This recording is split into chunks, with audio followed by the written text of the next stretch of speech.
Okay, so Street Talk time to chat about what went on in Weatherfield this week, and already giving it away a little bit at the beginning of the podcast. I wasn't as impressed with this week's episodes as I was last week, but there'll still be some good bits to talk about. Are you ready for some storyline titles, Gemma? So I'm starting off with the Daisy, Ryan, Bethany, Daniel drama that dominated this week. So, we had the magazine, there's arguments, almost a bit of a breakup. What would you call that storyline? Mess. I'm calling it the chit chat split spat. I don't think anybody did split up this week, but I'm calling it anyway because it sounded good. Next up, we have got. I put They Think It's All Over for the Stephen Tracy story. That's a football reference, isn't it? It's one of the few football references I know. I couldn't think of one at all for the Harvey storyline. You're kind of given a bit of a sad look for what I've chosen for that. Just gone with Harvey Gaskell, ooh, what a rascal. Which doesn't describe the storyline at all. Harvey Gaskell. Oh, what a rascal. No, I mean, no, it doesn't work at all, but I'm going to call it that anyway. We've got a brief romance coming up next with Dee-Dee and Joel, an all too brief romance. Leave Me Alone is next, and here's my Lauren storyline title. She's bogged off, hasn't she? Of course, the storyline title is The Bolton Wanderer. Hey, also a football reference. That gets a round of applause. That's not a bad one, is it? That's not bad. And then we've got the return of Fizz coming up soon in Coronation Street. I thought that she might be back today, but I was sadly mistaken. I'm calling this storyline The Late Return Fizz. Oh, God. Fizz. I'm sure I've used Fizz pronunciation to try and sneak a storyline title in the past. I just read it like Late Return Fizz. What does that mean? Yes, Late Return Fizz. Like you get at a library. Like Blockbuster. Blockbuster, exactly. We're down with the kids. Right, so I will take the chit-chat split spat if you want. I recuse myself from discussing anything to do with magazines, freelancing, writing. I cannot believe I was watching this. You can't help it. This is absolute nonsense. What a load of crap. It's not very often that... Like the editors sacked me because you phoned up to complain. No, the editor sacked you because you tried to pull a story after you'd already been paid for it. I would have sacked her ages ago. I wouldn't even hired her in the first place. Also, why was the whole thing rewritten? If I'm paying you, you rewrite it. I tell you what to do, and then you do it. I'm not rewriting crap for you. I'll check stuff. But if it's like a load of rewrites needs doing, you do it. I'm not paying you otherwise. I know. What the hell are you paying her for? 150 quid. She supposedly gets paid for an article, plus the finder's fee. When's she going to give Daisy that 30 quid? Or is she going to give it to Daniel? Who else are you going to give it to? I don't know. Oh, right, I've got to stop now. When we had the bit where, who was it that got it through? Was it Mary? And held up the article to the screen. Article? Need to pause it so I can critique the writing. Oh, the article, and the spacing was wrong. The grammar was poor. We've all had it, haven't we, listeners? Whenever our job gets featured on Coronation Street, we all have to go, oh, it's not quite like that. Hang on, let me read it out. Gemma was fuming. Go on, sauce me up, darling, with this raunchy article about acid attack heroes. I had a torrid affair with acid attack hero. Conniving minx... You got to say it in a sensational way. Can I do it in a northern accent? Yeah, go for it. It's really respectful. Yeah. Conniving minx Poppy Braithwaite found herself in a sizzling love triangle with a man who saved her from a fate worse than death. Worse than death. Meet Poppy Braithwaite, a woman whose gorgeous good looks brought her loads of male attention. So much so that she became a victim of her own psycho stalker, Jasper. His sick mind was tortured by the fact she was getting married to Brandon, so he lay in wait, and on the day of her lavish wedding, launched a hideous, cowardly attack on her. But her friend and former lover, John, was her superhero. He stepped in and took the full force of the attack himself, ending up being scarred for life. Poppy was eternally grateful to him, and this gratitude blossomed into true love. Unbeknownst to Brandon, she and John fell into a passionate, all-consuming love affair. ... Oh, I wish I could have read. Do you think have they got somebody working at Chit the Hat, and do you think who's just the designated sexer-upper? Dumb Downer. You reckon? Or maybe do they just take the articles that get sent in and they feed them into ChatGPT? I bet you could do that, couldn't you? Make this raunchier and more scandalous. Bethany's not quite the hot ticket she claims to be in the writing stakes. I never believed she wrote was. this. she actually wrote it this way, and she's like, oh no, they've just dumbed it down and made it more salacious. It wasn't me that did that. I love the bit, I've not been Daisy's biggest fan this week. I think almost everybody involved in this story should be a bit ashamed of themselves for one reason or another. But I did enjoy Daisy when she couldn't keep a straight face when mentioning Bethany's journalistic integrity on Thursday's episode. And the way she's like, you've ruined my career. What career? Writing articles for Chit Chat, mate. Like, okay, okay, whatever. Also, you know that she's not going to stay as a journalist as well, don't you? She's going to be working down at the factory or behind the bar at the bistro or something by the end of the year. Nobody's going to look and go, heed my words. Nobody knows who Bethany is, for a starter. If she's going to submit, like, hey, the way you get jobs is by networking, for a start. So you don't mention the crappy article you had in Chit Chat magazine that you didn't even write in the first place. You just don't bring it up. You just talk about the great stuff that you actually got famous for initially. And the other thing that happened was that Carla was like, oh, Ryan, how come you never told me about all this steroids? I'm like, when does steroids come into this story? This is the most convoluted. Like, so she just, like, download Coropedia from, like, a 6-month period into Chit Chat's databases and say, write that into an article. Yeah. Like, who gives a crap about the steroids? It's got nothing to do with it. That was Some such a people boring, love this. stupid part of the story. Who found out? Who knew about that? Lauren. Daniel saw it and was like, "Oh, he's honestly, that's really." If I was listening to Bethany telling me the story, I'd be like, "Right, we'll cut the steroid stuff because that's stupid and doesn't make any sense, and it doesn't add anything to this." I thought we were doing a love triangle. Why are we talking about steroids now? I thought this was an issue story about acid attacks. This story's got everything, Gemma. The editor was probably salivating at the thought of all the different angles. No wonder it's a 2,000-word story. Who's got time to read a 2,000-word story in bloody Chit Chat magazine? Well, while you're waiting to have your blue molars rinse done. Mind for, I don't know, more stories. Oh, I just can't buy Bethany. She's offence, really but not she been doesn't- put in a good light since she's been back, has she? Like, Lucy Fallon must have signed up to this going, brilliant, yeah, let's bring Bethany back.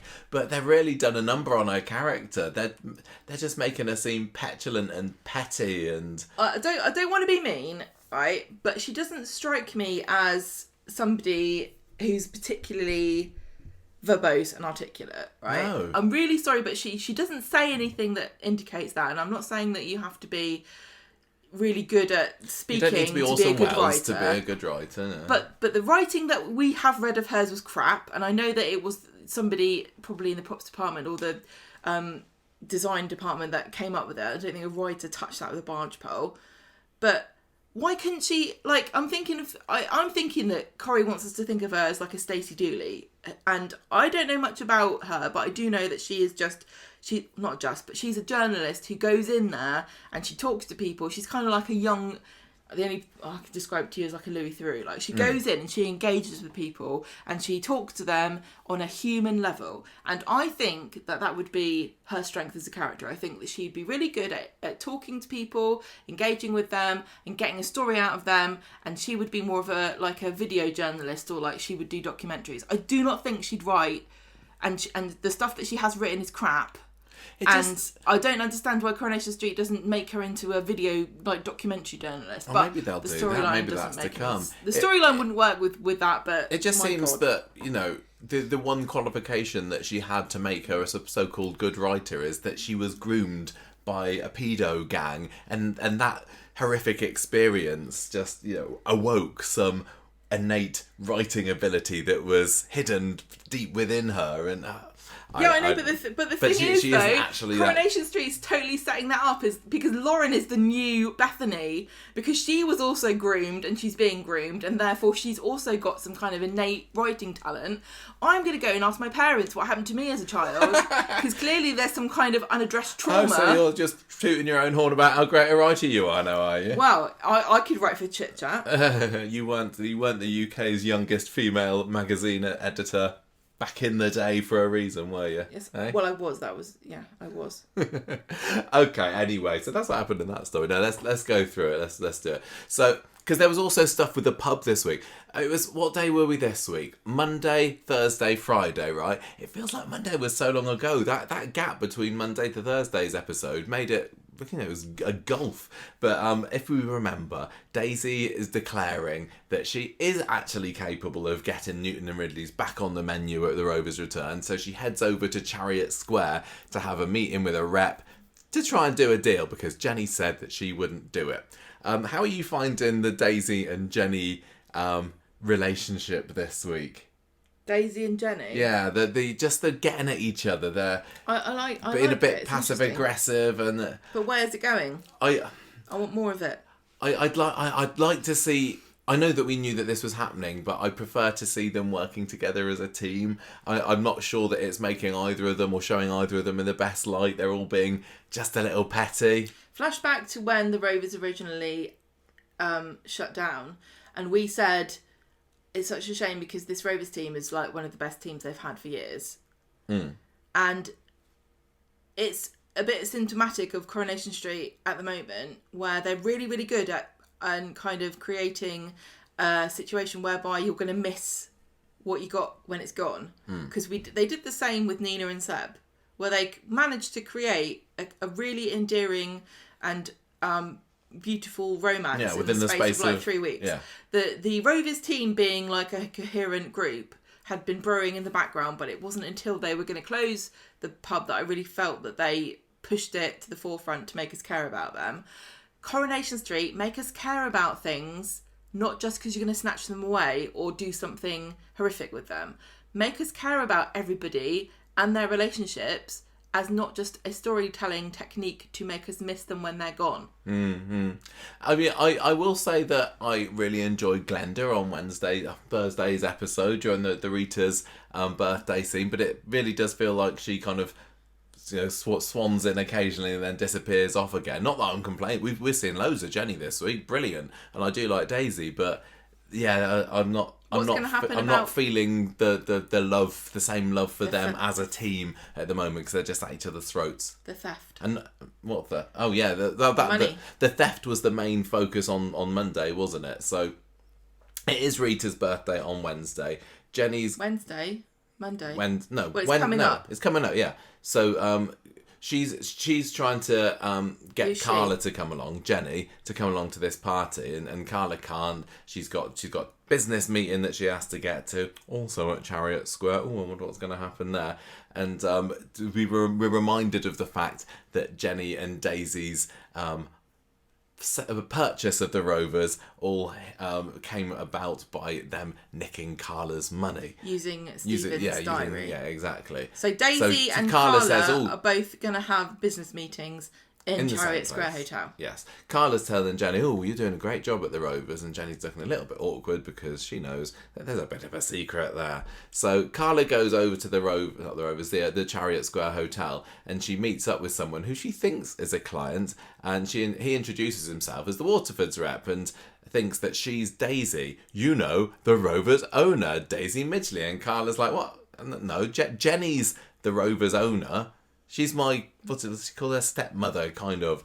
And they part ways, both slightly confuddled by the situation. And then this is when Carla sees Daisy come into the pub to meet him. So she's like, why is Daisy going around telling people that she's the owner of the Rovers? So after this meeting's gone through, Daisy comes back to the pub, all triumphant. She's managed to get Waterfords to agree to let them stock Newton and Ridley again. Bye-bye, Nun's temptation.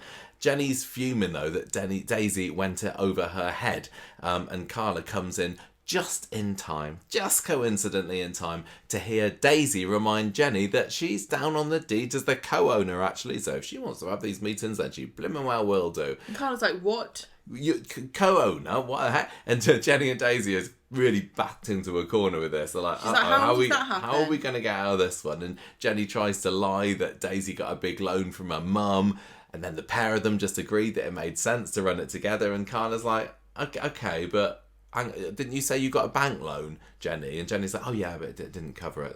That's all. I think Carla is appeased for the time being, but that's going to be percolating around her head. If they say we both had to get a loan out, and so that's why we're co-owners, it's not really that. Not really, but the fact that why did they have a cover story? Yeah, exactly, and the fact that they haven't been, open and honest with this particular story. Why haven't they just said, oh yeah, Daisy got the loan? That's going to make Carla think something's not right here. And it makes me wonder as well whether, is it Christine, Daisy's mum? Is that right? Yes. Christina? Whether she's going to come back at some point and Carla will say, oh, it's a good job you lent that money to your daughter, isn't it? And Yeah, Christine's but don't like, forget... What money? No, but she's good at... Didn't she... Is she good at, like... Oh, yeah, she did last time, didn't she? She did for Daisy before with Daniel, didn't she? Yes. She covered. Yeah, that's a good point. She's a good woman to have. The fact that she came back a couple of months ago makes me think that she is possibly the sort of character that isn't going to disappear off forever, and she might be without wishing winched into the Rovers whenever she's needed. Without wishing to throw cold water on any of the returns that we've had so far. The way Corrie's going at the moment, it wouldn't surprise me if she came back for a 6-month stint to have a torrid love affair with Brian out of completely nowhere. I think Brian would be up for that. I think he's, he's not obviously going anywhere Mary at the moment. I think yes, please. So anyway, I swear to God, if they bring Dr. Gaddis in as the main character and ruin her, I'm going to riot. But I think we need to keep her like Father Christmas, like magical, aloof, remote. Don't know, like the Queen used to be. We don't need her living in our house, drinking our tea and farting in the bathroom. That takes away the mystique. She needs to symbolise the NHS and our love of... It's Dr. Gaddis's 10th anniversary coming up soon. 10 years on the street, Dr. Gaddis. Can you believe it? And imagine how many hairstyles she's had. I know. And even had 100 episodes. I'm going to try and get her on the podcast. I'm going to different hair every time. Get Christine Mackie on the podcast. Come on. Anyway, so Jenny and Daisy are having a bit of a bicker in the back of the Rovers later, and Daisy's like, well, at least this means we can be more open about me being co-owner. She thinks this is great because she's hated having to pretend that she isn't the co-owner and she's still Jenny's lackey. But Jenny's obviously fuming about this because she's been enjoying lording it over Daisy still. So Daisy goes into the bar and announces, rings the bell and says, ding, ding, ding, Newton and Ridley back on the menu tomorrow. Also, FYI, I am the new co-owner of the Rovers Return. Daniel, of course, is sitting there, very interested to hear the news. So he goes out the back to see Daisy later and he's like, I'm really happy for you, but it's looking like there's maybe something developing there. But then Bethany comes out and whisks him away, and Daisy looks a little bit guilty about everything that's happened, and maybe also a bit regretful that she didn't make the move on him sooner. So Thursday's episode. Originally went. I've completely lost track of what day everything's supposed to be set. I don't know whether you have. We should have seen when Rita's 92nd birthday, what the date of it actually is. Because this Wednesday episode, Thursday, bloody hell. It was Dylan going back to school after half term, wasn't it? So maybe it was Monday. I think maybe there's a few missing episodes, and they haven't really filled all the gaps. I don't think that they knew when they wrote this what exactly was going to happen. So I'm a bit disappointed in ITV for messing Corrie around. It's really, touch wood. Next week the schedule's back to normal, Monday, Wednesday, Friday, and. Is this we back to regular scheduling for the time being? I don't know, but anyway, when her birthday was. Hang on, sorry. You asked me when her birthday was. Rita's birthday was on the 25th, which was Sunday. Sunday. Oh, okay. So we're definitely out of kilter. But they said that it wasn't going to be on her actual birthday. They said this in the show. Oh yeah, they did, didn't they? They said on Monday's episode. That was Rita's birthday today, but she's visiting Mavis in Cartmel. Yeah.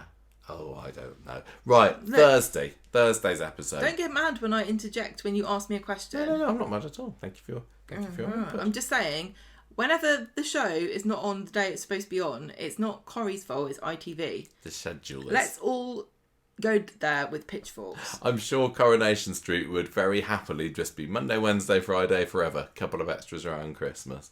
So, well, yeah, exactly. Jenny wants the ladies on Thursday's episode to start getting ready for this massive birthday bash that they're putting on for Rita. 92. It made me wonder, do they have a birthday party like this for Rita every year? Well, she said they do. Do you reckon? She said they do. Did they? She said she always... I don't know, I wasn't listening. Whenever Rita talks now, I'm just... Yeah. It was nice that She just spent the whole time bitching about everything, which is great. That's what I do on my birthday now. Imagine what I'll be like when I'm 92. She wasn't just bitching. She's so... Honestly, be lucky to be 92. Yeah. Yeah. I think it felt to me like they gave her a special birthday episode to mark Barbara Knox's 90th birthday. Don't you think? Yeah, mayhap. Maybe. I don't know. So Mayhap, they did. So, meanwhile, we got Daniel and Daisy catching her in the street later and says, "Oh, can you look after Bertie later?" And she's like, "Yeah," but she was clearly hoping for a little bit more after Monday's tete-a-tete in the smoking shelter. Few more Barb comments from Jenny aimed at Daisy later when she comes walking down the street with Bertie hand in hand, and Jenny's like, "Well, look, Rita's birthday's coming, party's imminent. When are you helping out with that?" So Bertie gets shoved off into the back room of the Rovers while Daisy helps pop a load of gold balloons and banners in the bar. Ugh, why are these women fighting over who gets to look after Daniel's spawn? Well, he sits at the kitchen island marking work. He literally could have sat in the same room as his child. Nobody's sitting with Bertie. He's in a room by himself watching TV. Why is Daniel so important, but other people have to work and look after his kid? I know. I felt a bit jealous of his pile of exercise books. You know, in his class, he had what 8 pupils has he got in there? It's like, this is going to take me 10 minutes. It's going to take me like 10 to 15 minutes to get this done. Bethany gets pretty offended later when she hears that Daniel asked Daisy to babysit Bertie when it should have been her doing it. Then she gets a notification to say that this chit-chat article has been published, and suddenly Bertie's childcare arrangements aren't quite so important for her. Are we supposed to find this petty and immature? What, her wanting to look after Bertie? Look after Bertie. I think so. I think everything that Bethany does is petty and immature. Do you find it that? Look after your own kid, Daniel. So, this article's out, and it's not going to be long before everybody finds out all about it. So, Daisy, later on in the pub again, admits to Glenda that she and Daniel nearly had a moment in the backyard yesterday. Just a little one. And she's convinced that Bethany's just a rebound girl, and he's going to be back with her before long. All sorted. So, birthday party time. Happy birthday, Rita. She comes in and she's like, "Oh, everybody, I just want to say, thank you, that's so lovely. You never forget." And that's Rita's great birthday speech. Congratulations. I did enjoy that they sang Happy Birthday and there was a background man in one of the extras that was just flapping his lips slightly, wasn't he? It's like, do you know the words to Happy Birthday? It's like you're just not allowed to sing them, otherwise they pay you. If I say them exactly, then I'll get in trouble. So they all give a rousing rendition of that to her. She goes and sits down, and how lovely. So Mary's having a bit of a bop, but in the middle of all the frivolities, Glenda gets... No, hang on. Mary finds this article. Sorry, it is. You're right. Mary gets it. I don't know. Does she just have notifications for chit chat set up? I do. She's so... What about that person who married a fence post? Oh yeah.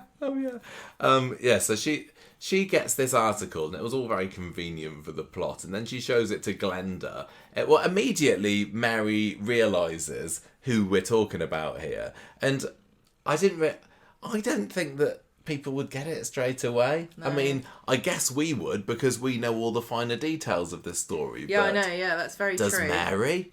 Does she know everything that happened? Is she reading this going, steroids? What? Or is she going, oh no, steroids, that's not anything to do with the story I know. Yeah, but anyway, they, through a series of, she sends it to the group somehow. Because Mary. Michael, we know people that have sent messages to individuals and vice versa. It's not that. Accidentally, I know. It was just quite convenient way of getting everybody to be able to read this article. No. I had a torrid affair with acid attack hero. And everyone's reading it. Well, Mary's kind of dramatically reading it out to anyone who'll listen. Behind the bar, though, Daisy's fuming because there are things in there that only Daniel and her would know. So this is clearly the work of one Bethany Platt. She puts two and two together. She storms over to the flat, has it out with her, and Bethany's like, well, it's not, I didn't write it, it's been sensationalised. I didn't make it like this. And Daisy's like, what the... Sorry, I'm not having this. You've written about me. You didn't ask my permission for some of the stuff that was in there. Well, I hope it's going to be worth it for you when people find out what you've done, because actually people think I'm pretty cool. So Bethany's like, sorry, I probably shouldn't have done that, really. Daniel later finds Daisy having a mope in Victoria Gardens, and she's kind of a bit surprised at first at how well he's taking this shocking revelation that his salacious past has been plastered all over the magazine covers. And he's like, well, it's hardly journalism, is it? But she realises, and did you know about this already? Did you know this was coming? And then she's like, yeah, you were the one that told Bethany about it. And he's like, no, I wasn't. She doesn't believe him, storms off and says, stop being such a bloody sap with this Bethany girl. Honestly, you're making yourself look like a right idiot. So back at the flat, Daniel says, Bethany, did you use me as a source? Did you take some of the stuff that I'd said and stick it in the article without my permission? And she says, well, yeah, I pieced it together from a lot of places. She's very... she doesn't drop Lauren in it straight away, does she? She has to wait one episode for that. But then she starts accusing him of being jealous of her career. I mean, what do you think? No. But then he actually kind of says, yeah, maybe I am a little bit. Oh, come on, Bethany. They bicker some more. She flounces out. And I'm just watching that going, am I too old for this? Now I'm over 40. Is the romantic entanglements of these young 20-somethings just beyond me? Because I didn't feel a thing. I like, oh no, Bethany's having an argument with Daniel. Oh no, Daisy thinks that she's going to get back with him. You must feel the same. You can back me up with this anytime you like. You're letting me dig my own grave here. You dig a grave. I've said everything I want to say about it. I don't... Daniel's never been a catch. I think he's a stupid fop. I think that Bethany's a bit of a jumped up madam, and I think that Daisy is better off out of it. They're getting to be the new Weatherfield washing machine, aren't they? They are. If that's what they're going for, then fine. But I don't want to do my laundry in it. I don't want to put your smalls in that one. No. Okay, so Jenny's in the pub later, and she says to Glenda, I'm a bit worried about Daisy. She's taken herself into town for a massive booze up. She's clearly... There's stuff going on there, and Glenda says, well, yeah, Daisy's been thinking that things could have been getting back on track with Daniel, and now this has come out, and she doesn't know where her head is. So she gets back to the pub later, does Daisy, still mightily peeved. She ends up just with her and Jenny in the bar, who says, look, Daisy, I'm worried about you. Sorry about being at your throat. Sorry about being a bit of an arse and making you musky for the last few months. And Daisy says, look, I'm going to respect the fact that you, Jenny, have been in this game a little bit longer than me, so fair play. Let's let bygones be bygones, eh? But she's just really sad about Daniel. I think he really, really hates me. God. Grow up, Daisy. Friday, Daisy's still fuming, who'd have thought it, about the article, and decides that she's going to complain to Chit Chat because some of her secrets have been plastered all through this and she didn't give permission. I love the idea that Chit Chat magazine is just like... it's just a receptionist and the editor's like... sitting next to them and ring. Oh, who is it? Hang on, I'll answer the phone. I'm the receptionist. Hello, Chit Chat magazine. Yes. You want to speak to the editor? And then he's like, oh, pass it to me. Oh, please, I want to speak to somebody. I'm bored here. I've got nothing to do. Life at Chit Chat magazine can never be boring, Gemma. Think about all the sensational articles you're writing or making up. I like the way also that they're like, there's absolutely no vetting whatsoever. There's no like, just what do you want to talk to him or her about. They just immediately put you through to the editor. Like, anyone who's got a complaint, they just go straight to the top. Yes, no problem whatsoever. Do you know who I am? Can you imagine how many complaints they get, like, in a day for that crap magazine, how much rubbish they put in there? my gob wasn't suitably smacked by your article on the front cover. I want my money back. Excuse That me, was quite tame, I actually. am a representative of the Fence Lovers Association, and I want to complain about the depiction of fence human love in the latest issue of the magazine, trying to make out there's something nefarious or odd about a woman and a fence post being in love. Can I please speak to the editor immediately? Yes, I'll just put you straight through. Well, it seemed to work anyway. It seemed to work later. Well, they're like, what's this? You didn't sign a form that we should have checked the form was signed? Yeah. Well, this is obviously Bethany's fault, not mine, the editor. So Daniel catches Daisy in the street later, says, look, I'm really sorry about everything. She don't care. She says, I'm done with this. And Bethany thinks that Daniel's pathetic as well. He's got nothing to apologise for. She says, well, apart from you can apologise to me. So, oh my gosh, draining. Daniel and Adam later on are meeting in the cafe, and Daniel says, look, I'm a bit worried that I've betrayed Daisy. And Adam's like, why do you care about Daisy? She's your ex. You should be focusing on making up with Bethany. Daisy's toxic. You're best off without her.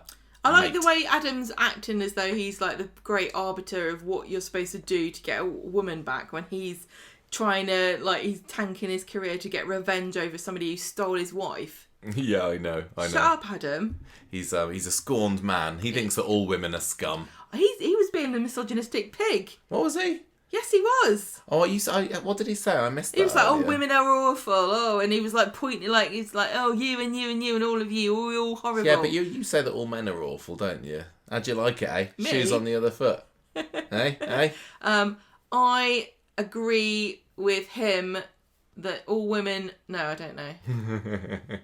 Everyone's as bad as each other.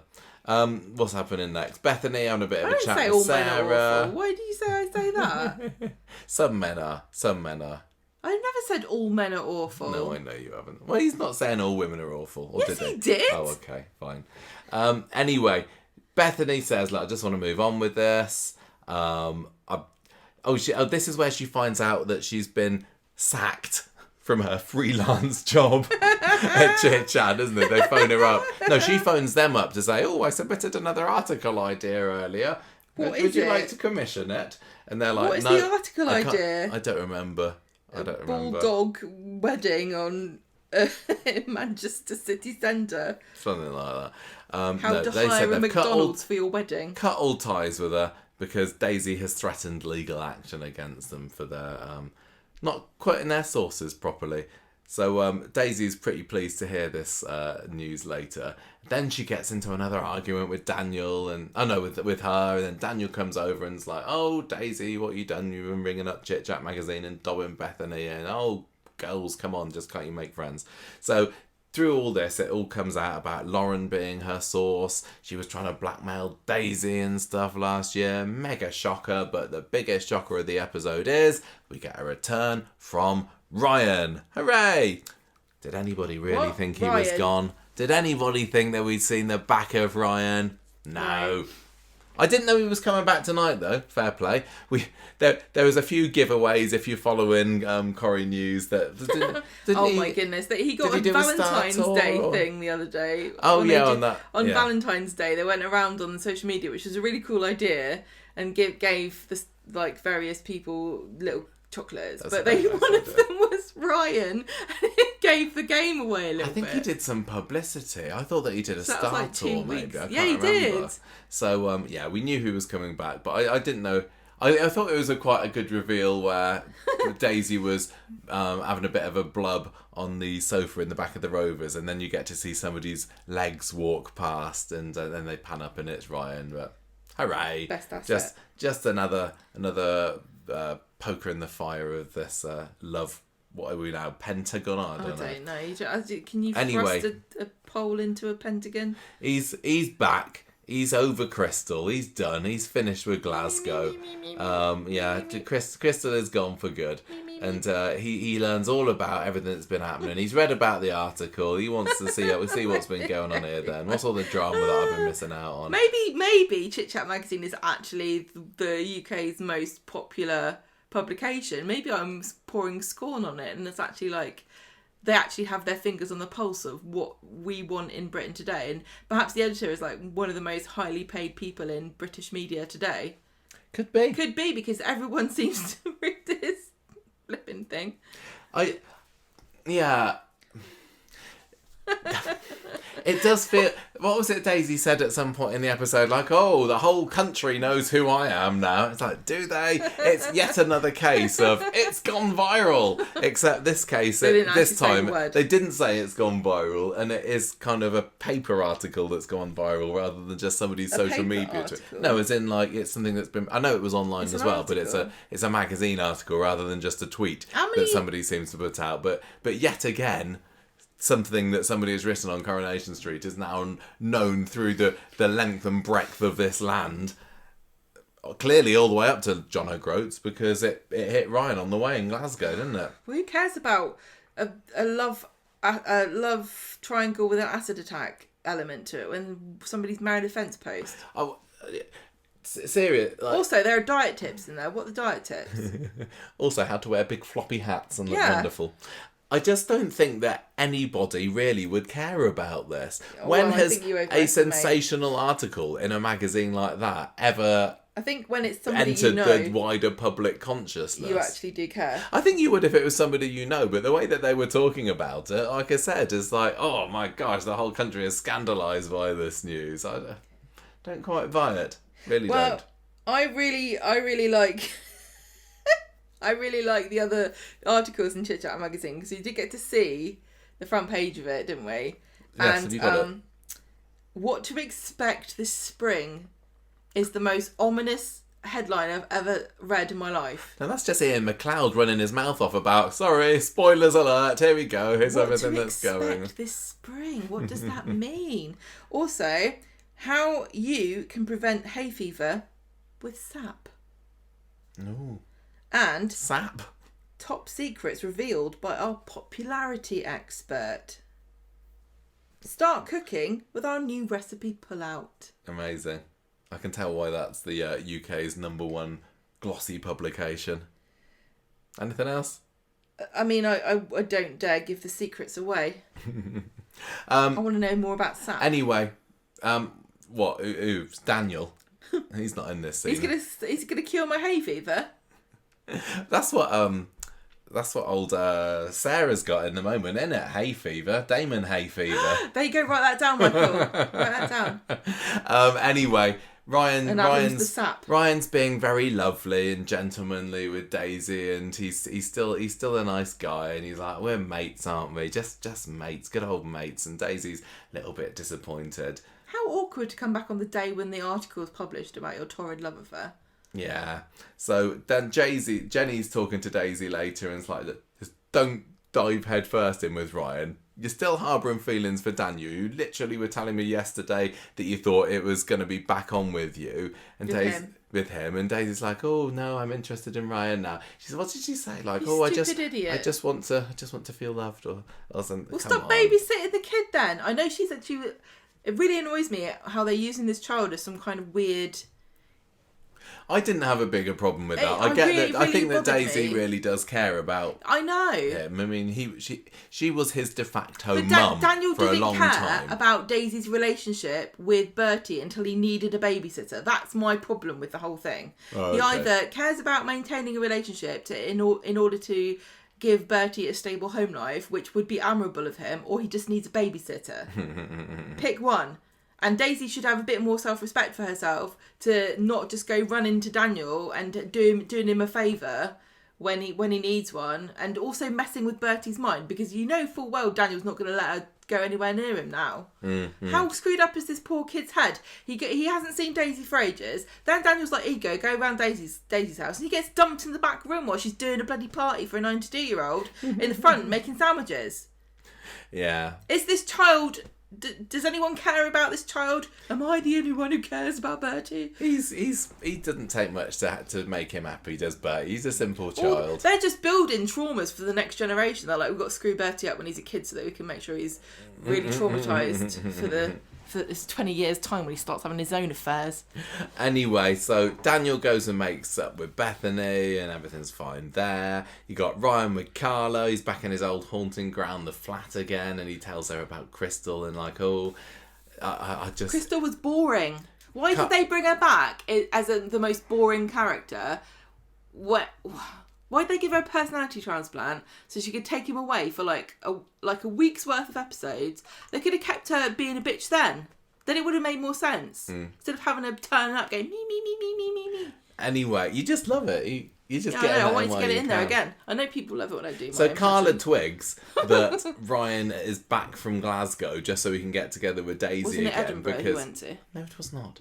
And then she says, "Look, you can't base a relationship on shared trauma," because he tries to spin that tale again, doesn't he? Like, oh wow, we both had acid thrown at us, so therefore the stars have aligned and we must wed. Well, I don't think he goes that far, but. I bet I wouldn't be surprised before the year's out. He's like, no, he says we're just mates at the moment, but that doesn't last long because he wants to chat with her later. And he calls her up to the flat and says, oh, look, I just didn't work out between me and Crystal because I couldn't stop thinking about you. And then they have a kiss. Oh, how lovely. And then later on, we got Jenny really miffed off at Daisy when she brings Ryan into the pub later saying, what you do? This guy's got Rebound written all over him. What are you doing? Daisy says, well, I just want to feel good. And Jenny says, you cannot afford to be dating Ryan right now. What if he finds out about us taking Carla's money? He's going to go blabbing straight to her. I don't support this lady. And Daisy says, well, I reckon this is a risk worth taking. A rusk worth taking. Yeah. So there we go. There was everything that happened there. Probably says enough now. Do you? I just can't get the energy to care about this relationship stuff. I'm kind of glad in a way that Daisy and Ryan have kissed and got together by the end of this week, and we're not going to have weeks of them, toing and froing and maybe and holding hands and. But yeah, so they're back together again now. Is Daniel going to accept this? Is he going to be jealous of Ryan because he secretly wants to get back with Daisy? Is Daisy going to be regretful when she sees Daniel the next time? I don't know, but I guess we'll find out, won't we? I did want to mention before, while we're still talking about this story, because I missed it earlier, that strange Drayman character on Thursday's episode. What was that all about? I don't know. He's like... Daisy was like, I don't know who this guy is. I'm going to just make sure he's not actually stealing the bear. He came into the back room and I was like, I can't remember what the character's name was now, but they gave him like proper speaking lines, didn't they? And I thought, is this going to be a character? Maybe he had extra written all over him. Maybe he'll be important. I mean, they might bring him back again, but I don't know. Maybe in 6 months' time, he and Tommy Orpington will be revealed to be long lost brothers. Maybe.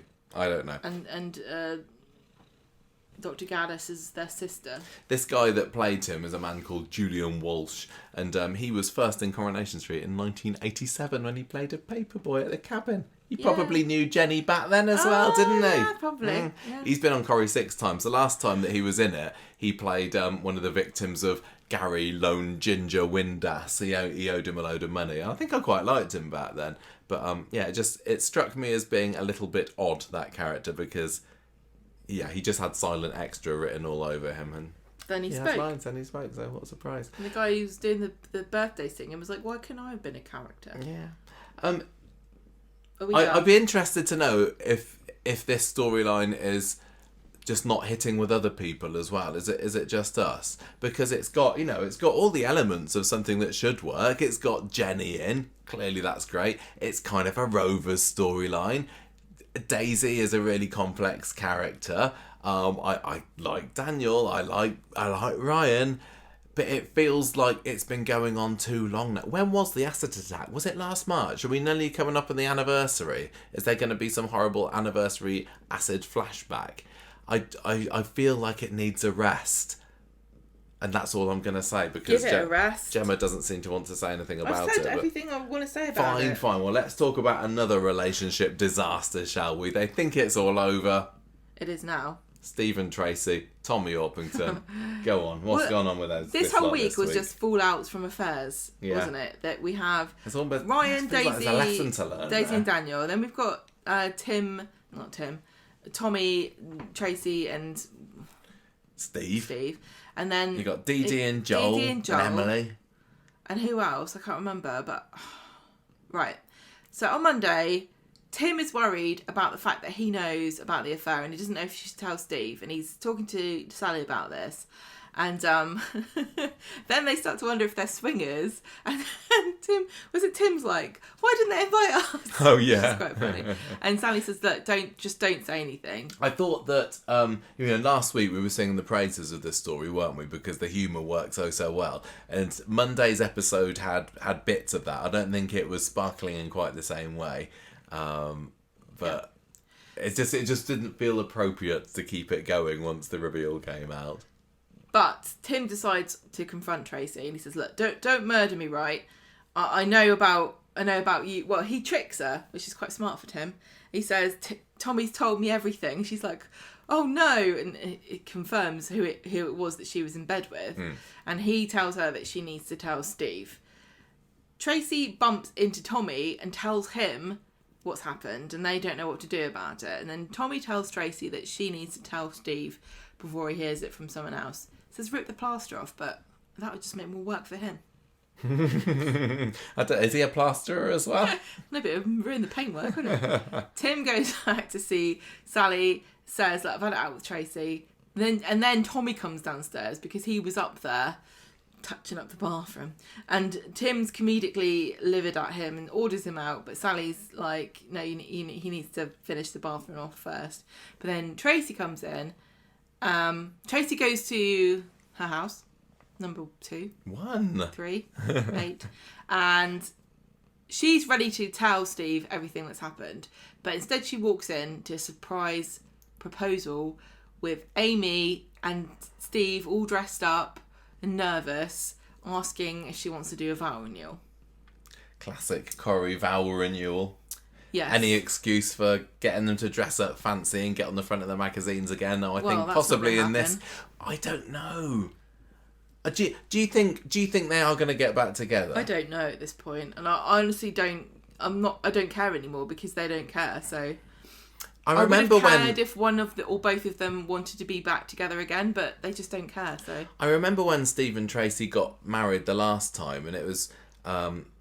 We were kind of some of the lone voices saying, no, they're great together, put them together. Corrie has spun this yarn about them being star-crossed lovers and, ever since they were teenagers. And lots of other Coronation Street fans have very, justifiably said, no, Tracy's been a cow to him so many times. No way in real life would Steve be touching her with a 10-foot barge pole. But I was willing to overlook that and say that they just kind of feel right together in the same way as Nick and Leanne. Like nobody else seems better suited for them. They are a copy. Yeah, they'll split. They'll come back together again. I was all for Steve and Tracy. Yeah, me too. But since then, we've just seen so frustratingly little of them. I've got, like with so many other Corrie couples, I've got nothing to base my love of their relationship on. Yeah. They'll come in for a few scenes, they'll be in the background for Amy's story. It's just felt so paper thin, their relationship, that where this episode on Monday was supposed to be about, oh my gosh, they've split up, it just kind of left me a bit cold. Corrie relationships at the moment seem like to be uniting fan bases more than anything. Like if you like Daniel and you like Daisy, maybe you'll like them together. Like they don't try to make us like couples. They just, unless they're going to have something tragic happen. They just hope that we'll like the characters enough to invest in them in a couple with someone else, which doesn't always work. Anyway, so she agrees because she doesn't know what else to do. So Steve goes to number 4 to tell Tim, and to tell him that he wants him to be his best man at this vow renewal, and he's taken aback at this, and decides that he's going to tell Steve himself what Tracy should have done. He says Tommy's been dribbling in her penalty area and stuck one in the back of her net. Maybe that is the pregnancy storyline I'm waiting for. Now, I genuinely was not expecting Steve to find out quite so soon. I know. And because I knew that, just earlier on, before this episode was broadcast, I was interviewing Matt Milburn and Tommy Orpington, and I'd had a sneaky look at the synopsis for Monday's episode. So I thought, I don't want this to be out of date. But the synopsis didn't say. It was kind of like, will Steve find out about Tracy playing away? And I was like, I'm going to hedge my bets and imagine he doesn't, because I think they're going to drag this story out for a bit longer. So this really caught me off guard this week, and it feels like it's happened really quickly. It's almost like, this story could be coming to its end, don't you think? It doesn't feel like it's got a whole much more fuel in it, because, they'll either get back together soon and then that'll be over, or they'll be off screen for a little bit, and the next thing we know, they'll have one episode that sets up, okay, let's get back together again. It feels, I don't know, like surprisingly cut short. Steve won't believe this, but Tim swears it's true, and he says, this is why I know. And Steve can't process this, but he wants details. Tim doesn't want to go into it. And Steve goes and speaks to Tracy about it. And Tracy can tell by the look on his face when he comes back in that he knows. And she just says, God, Steve, I'm so sorry. And she says, I do love you, but in the same way I love my top. I'm not in love with you anymore. You're like a cardigan. I don't want you to forgive me. Maybe I wanted to get caught. Maybe I've had enough of this.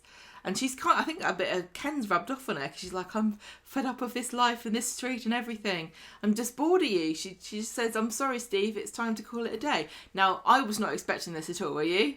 Which bit? The fact that Tracy's like, forget it. I'm not going to beg. I don't want to be back with you. I'm actually glad this happened. They've been sowing the seeds. Just about. I know, but I kind of expected it to be a big, I thought I wanted this, but I actually want you, Steve. But maybe that's to come. I mean, if you're going to get... She's like... Go on. I was just say, often when they get caught out, they'll often say, oh, look, I'm really sorry, please. My mind has been opened. The scales have dropped from my eyes. I've realised that I do love you after all. Yeah, but... Yeah, that's what I meant. She was like... But it's kind of true. Steve is a massive loser, isn't he? And wow, I can watch the programme and say, yeah, what woman in their right mind would want to be married to a buffoon like him? But it's not often that. At least he cares about her enough to try to give dates and arrange vow renewals But I think he's only doing bring her it... cheese from Tesco. Yeah, but he's only doing it because he's worried, because she's talking about these what do you call it, the year pass or whatever she was talking about at Christmas. Yeah, the relationship gap year, that's it. Well, yeah, good, he should be worried. So yeah, well, anyway, she's like, I'm off.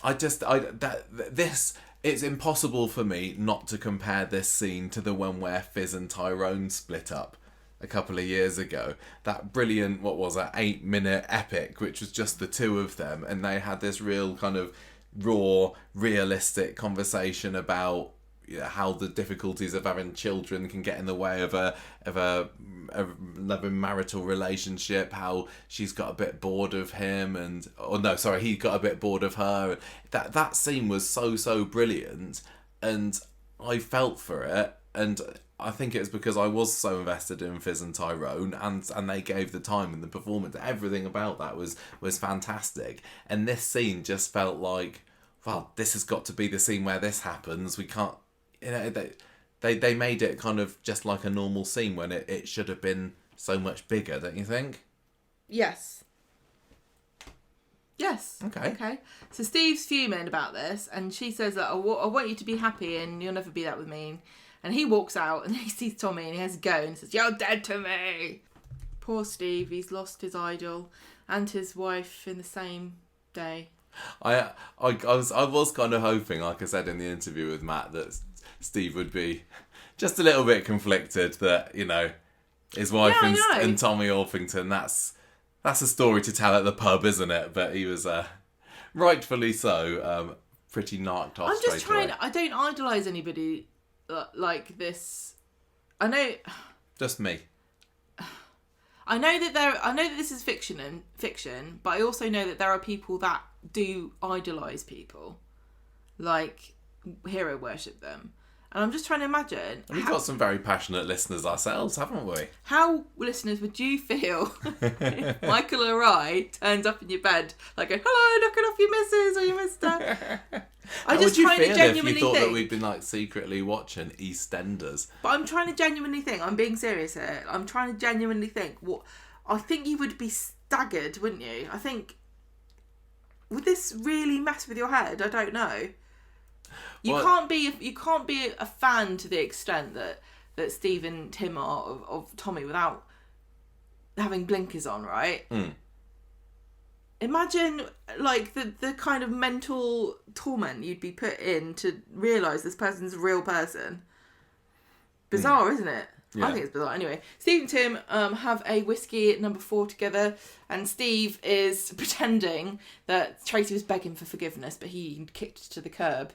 It didn't really happen, did it? This is the other thing with this. He doesn't he's seem. putting up a front, isn't he? He's putting up. But I still don't feel that he actually really cares. No, he's I know. just like, that Tracy flipping Tommy Orpington, and then kind of pulling his like comedically sad face. But I've seen so little since this big reveal on Monday that shows that he actually really does care. Tracy and Steve are just too caricature-y at the moment. They've made for it me too much of a joke. Find this truly engaging. It's the same. There's a few scenes on Thursday's episode. Steve almost seems to be enjoying the drama himself. Yeah, I know. Right. I think he thinks he's in a rom-com. You know? Does he think he's Adam Sandler or something? Well, okay. Many people would wonder. So Tracy tells Ken and Amy about her thing with Tommy, and this is when I had a problem with Tracy. She just seemed so detached. It's like she's had a mental break, and I don't think that's what they're going for at all. But it's like she's had a lobotomy or something, and she's disassociating with what's happening because she just seems completely unbothered by everything that's going on, and she can't see what the fuss is about. This is a man that she lives with. She has a child with him. She's pursued him for years. She's built her life around him, and then she's like, on a whim, gone, oh no, I don't fancy it anymore. And then she's like, well, of course he's going to have to move out and get bent, and I'm going to... And the thing is, she said all this stuff about I hate my life and all this. The only thing she seemed to have done is tried to kick Steve out. She hasn't gone, I want to go to Thailand and see what Gail likes so much about it, or I'm going to retrain as a lawyer, or I'm going to do anything whatsoever to change my life for the better. She's just gone, get rid of Steve. I thought it was harsh how she broke the news to Amy I matter-of-factly. And I know she's not a kid anymore, but she's still young, and to be... You know, she's gone her whole life with her mum and dad passing her from pillar to post, and she's gone through stages of wanting them together and then not wanting to together. But she's been loving having a proper family for the last few years. And for Tracy to just drop it, I've been having an affair. It's emotionally illiterate from a character, Tracy, that we've been led to believe actually really does care about Amy. Like, what was the point of the Aaron storyline with Amy? And how Tracy reacted if she genuinely doesn't care or seem to have any emotions when it comes to her family. Yeah. I just think they were going for something, but I don't know what they were going for. It was also a bizarre scene because it was in the front room of number 1, wasn't it? Well, you know, the back room of number 1. And they're all sitting around the table, and even Steve's there. Tracy's just revealing to Ken and Amy as Steve's sitting opposite her. Yeah, it was just odd. It was bizarre, and Steve, unsurprisingly, kind of gets wild up and flounces off. I'm glad that Ken was suitably disgusted by her behaviour. Well, yeah. Because, like you say, Steve gets rolled up, leaves. Meanwhile, Tommy's still at number 4, Tim's house. Yeah. Finishing off, and Tim's annoyed that he's there and tells him to get lost. And then Steve comes round, and Tim tries to get him out of the house and take him to the pub, but he hears Tommy in the background. And he storms in, and then Tim gets between them. They're all sort of squaring up to each other, and Tim really stands up for his friend here, Steve, and he tells Tommy that he's a disgrace to the strip and his overalls, and they have a bit of a shove off, and poor Sally gets Sally's paint there, all over her trousers. and they drop paint on the floor, and she shouts at them to get out. I'll be like, you stay and clean up, I'm getting out. So that particular scene, I'm That's so the last we see conflicted. of Tommy. Yeah, I'm just really conflicted by that scene because in a way it was quite funny, and Tim, I've enjoyed Tim in this story. Yeah, but just being a good friend, the nice. The image of Tim squaring up to Tommy and Steve standing behind him. It's like, you tell him, Tim. This is he's not coming across to me as somebody who Steve. Okay. He's just not coming across to me as someone who's had his life literally turned upside down and torn apart. He's just like a kid. But the thing is, though, I guess the argument would be, well, not everybody, like, we've had so many affair storylines, not everyone can react in the same way. Some of the characters are more caricatures and there's a comedic edge. But my argument back would be, these characters actually have more of a history than some of the other ones that we have seen break up recently. In fact, they've got the longest history of all the characters that have had affairs. Oh, yeah. So really, they should be the ones where the stakes are the highest. That's exactly it. No, you're right. They should be the highest because they've been together the on longest. and off so long. Yeah, and we know that they can do it. We know that all these actors are capable of it. Whether or not they want Steve to be a comedy character or not, I don't know. But I will also add that they haven't made this a comedy story either. No, like there were the scenes when the affair first started between Tracy and Tommy that were really great, and they were out at the back, and Tracy was bemoaning her sad, boring life, and it felt like good, pretty serious stuff. Yeah, but when Tracy, sorry, and then Steve comes back from France, and it all just goes to pot. But Tracy telling Ken and Amy about the fling in a really cold way, like she's like a Prozac housewife from 1960s or something with no emotions. What was that about? Is it supposed to be funny? Are we supposed to find it funny or not? Because it wasn't either. It just honestly, sometimes you watch something on Coronation and you just go, I don't know what that was. I don't know what we're supposed to get out of it. And I don't know whether we're supposed to be sympathising with Tracy and going, oh, this poor woman, she's trapped in this loveless, boring marriage. Oh God, yeah. What would you do? Would you try and escape? But I guess I don't know if they're going to elaborate on this later or what. But like I said before, we've seen in a very emotionally literate Tracy and dealing with her feelings and opening up to her family because of Amy and Aaron's story last year. If we hadn't have had that, then maybe it wouldn't have been such a big, stark chasm between that and this Tracy, who is just buttoned up to the extreme. She can't even emote. And I know that Kate Ford's a brilliant actress, so what happened? I don't know. What were they going for? Do you know what I mean? It just very, very rarely do I go, I don't know what that was about, but it was odd. Yeah. Whereas Tommy Orpington, honestly, on the other hand, has done a sterling job seems like a human playing being. the straight man throughout all of this. He's done a very realistic portrayal of someone who's caught up in the middle of this affair, and he was doing it as just a bit of fun, and it's like he knows he's in a soap opera. I don't know what these guys think they're in. Anyway, Steve admits to Tim in the pub he still loves Tracy, and Ken overhears them and promises Steve he's not on his own.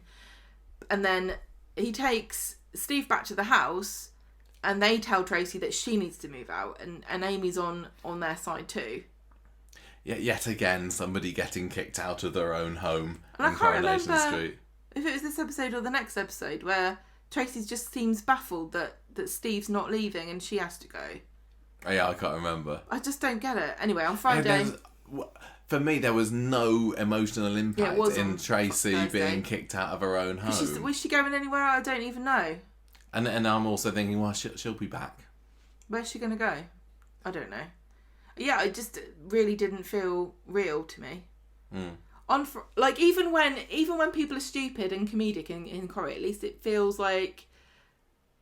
Even if I know this, they're acting. It's like they're really acting sad, or they're really acting happy, or they're really acting stupid. In this, I was like, what is she acting like? I don't... What? maybe I'm making a big deal out of this, but what does everyone else think? Did you find it weird? Did you find Tracy's like really flat effect very odd? Has she got a brain tumour? Well, I'm being serious. It just felt like if I was writing a character who was having a brain tumour, this is what I'd do. I hope that this isn't isn't Kidney going... rejecting her. I hope this isn't a Samir Tracy speaking out from the beyond the Tracy grave. has a depression storyline. I don't need that. Give us more it's fiery the only thing that would make sense, though. Right, anyway, on Friday, Tim and Kev warn Steve of the dangers of Eccles cake binging because he's eating cakes and sad, and they're like, don't go down that route, mate. It's the I'd just say don't eat Eccles cakes. They're horrible. I don't know. There's a bit of chocolate fudge cake over there, Steve. Take that, man. It's just not. I like raisins. I had a nice muesli yesterday with loads of raisins in it. It was great. They. Do you believe me? Yes, I believe you.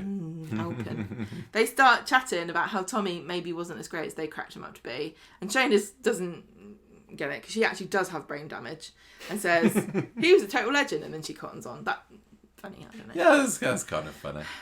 Later on, Kevin's found out that Tommy's been offered a coaching job in Spain that he's accepted, and Steve doesn't know whether to tell Tracy or not that Tommy's gone to Spain, but he does anyway. He tells Tracy, but Mary reveals that she's going out for a romantic meal, and then he goes and tells Tim that he's going to let Tommy tell Tracy himself. So, was this not a Friday episode before? Was this supposed to be a different day of the week? Oh yeah, I don't know. Because it doesn't feel like a Friday episode, and maybe on Monday we'll see something more, or Tracy will react to the fact that Tommy's going to Spain. Again, I wonder what the point of this is. Are we just going to have Tracy maybe like getting angry at the fact that he's leaving her, and then she's like, well, I'm going to stick with Steve then, and then try and win him that's back. All neatly tied up together and in then the he end. won't have her back. She's going to have to prove herself. She's going to dress up like in a lion costume like Maria did. This reminds me a little bit of the Rovers return story, where the Rovers closed because there were kind of some real deep financial issues that the pub was having, and then so it goes away for a bit, and then the pub opens again, and we're just supposed to believe that all of those financial problems never existed, and everything's great now. And then is this what we're gonna $6.95 now? I know, but then we're gonna have the same with this, that supposedly they've been having these marital issues for months that we've not seen any of course, and then they'll get back together and suddenly they'll be all fine again, and they'll just put them in a box for another couple of years. It feels like, it's that's where it's going, and I hope that there's more than that. But is there more to life than this?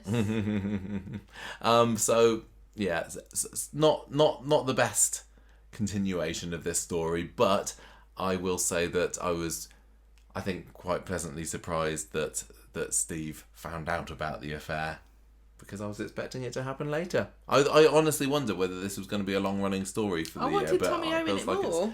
Why is he buggered off to Spain for? But he hasn't, because he's off with having dinner with Tracy, isn't he? At the moment. Is he not going to be in it next week? I don't know. He's gone to Spain now. No. So how do you think that Tracy would react to finding that that Tommy's going? I got the impression that she was saying that Tommy's not the cause of my issue. He's like a symptom of the problem, which is that I don't love you anymore. I'm not in love with you. I don't want to be in this relationship, and I don't want to be here. I'm bored of my life. I'm fed up with it. So it could have been Tommy. It could have been Tim. It could have been Adam. It could have been anybody. It could have been anybody. It could have been the dray man. I think she was kind of saying it's not really about Tommy. It's this relationship I can't deal with. So I don't know that she's going to be absolutely devastated. I think her nose might be put out of joint a little bit, that she's not in a hot enough totty to stick about for. From that perspective, it would be quite humiliating to throw your life away for a guy and then have him immediately move to a different country. Wonder whether he'll invite Tracy to go to Spain with him. I think she should go and Corrie characters don't need much of an excuse to swan off for months to another country, do they? That would actually be probably a good solution. Like, for a couple of months, get Tracy out the show, and then have her come revisit. back. It'll just be like Ryan going off with Crystal, though, wouldn't it? I guess so. I just don't know what's gone on. It'd be a good way to put the story on the sidelines, which they know probably they're going will to. want to do fairly soon. Yeah, we know that's what's just going depends to happen. whether it all comes to a conclusion by the I'm time sorry they that do I'm it. not- I don't know. I'm not like super booming love everything this episode.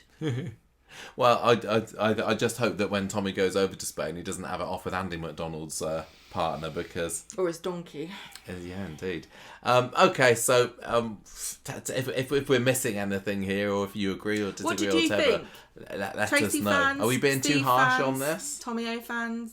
I'm still going to say Am I missing something? that I've, on the whole, enjoyed this story. Yes, that's true. It's been more positive than negative. Mm-hmm. I've liked that it's felt something fresh for 2024, because a lot of what we're getting in Corrie at the moment is still holdover from stories from last year. Like I said, the acid attack storyline has now been going for nearly a year. The bullying story started last autumn. There's I suppose the Damon and Harvey stuff, that's new for 24 as well. But yeah, this has kind of been something that's been a little fresh. I mean, this story... I just need to feel more emotional investment in it. This story feels to me like it's suffering from Titanic syndrome. Explain. Well, I mean, it was great, wasn't it? It was beautiful, great food, fun, bants, dancing, having a good time, seeing the sights, nice wooden panelling. But all anyone could talk about is the fact it sank. At the end. Yeah, maybe it had a bad ending, but why doesn't anyone talk about the days before that it sank?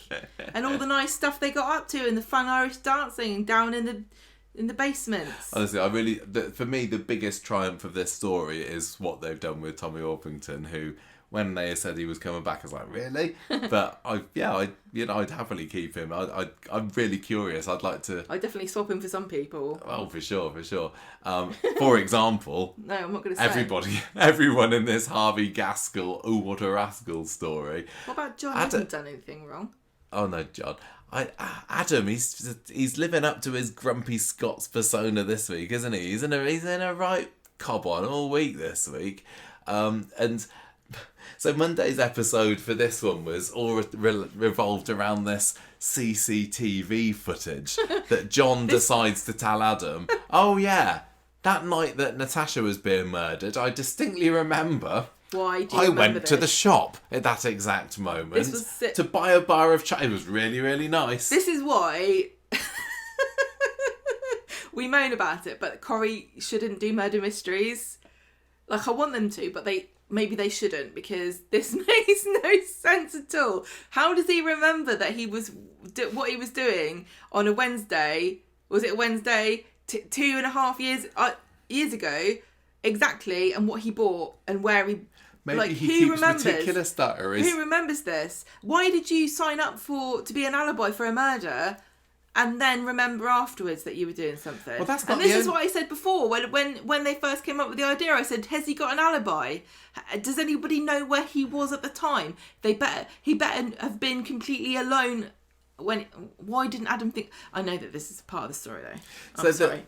It continues to not make sense because oh my god!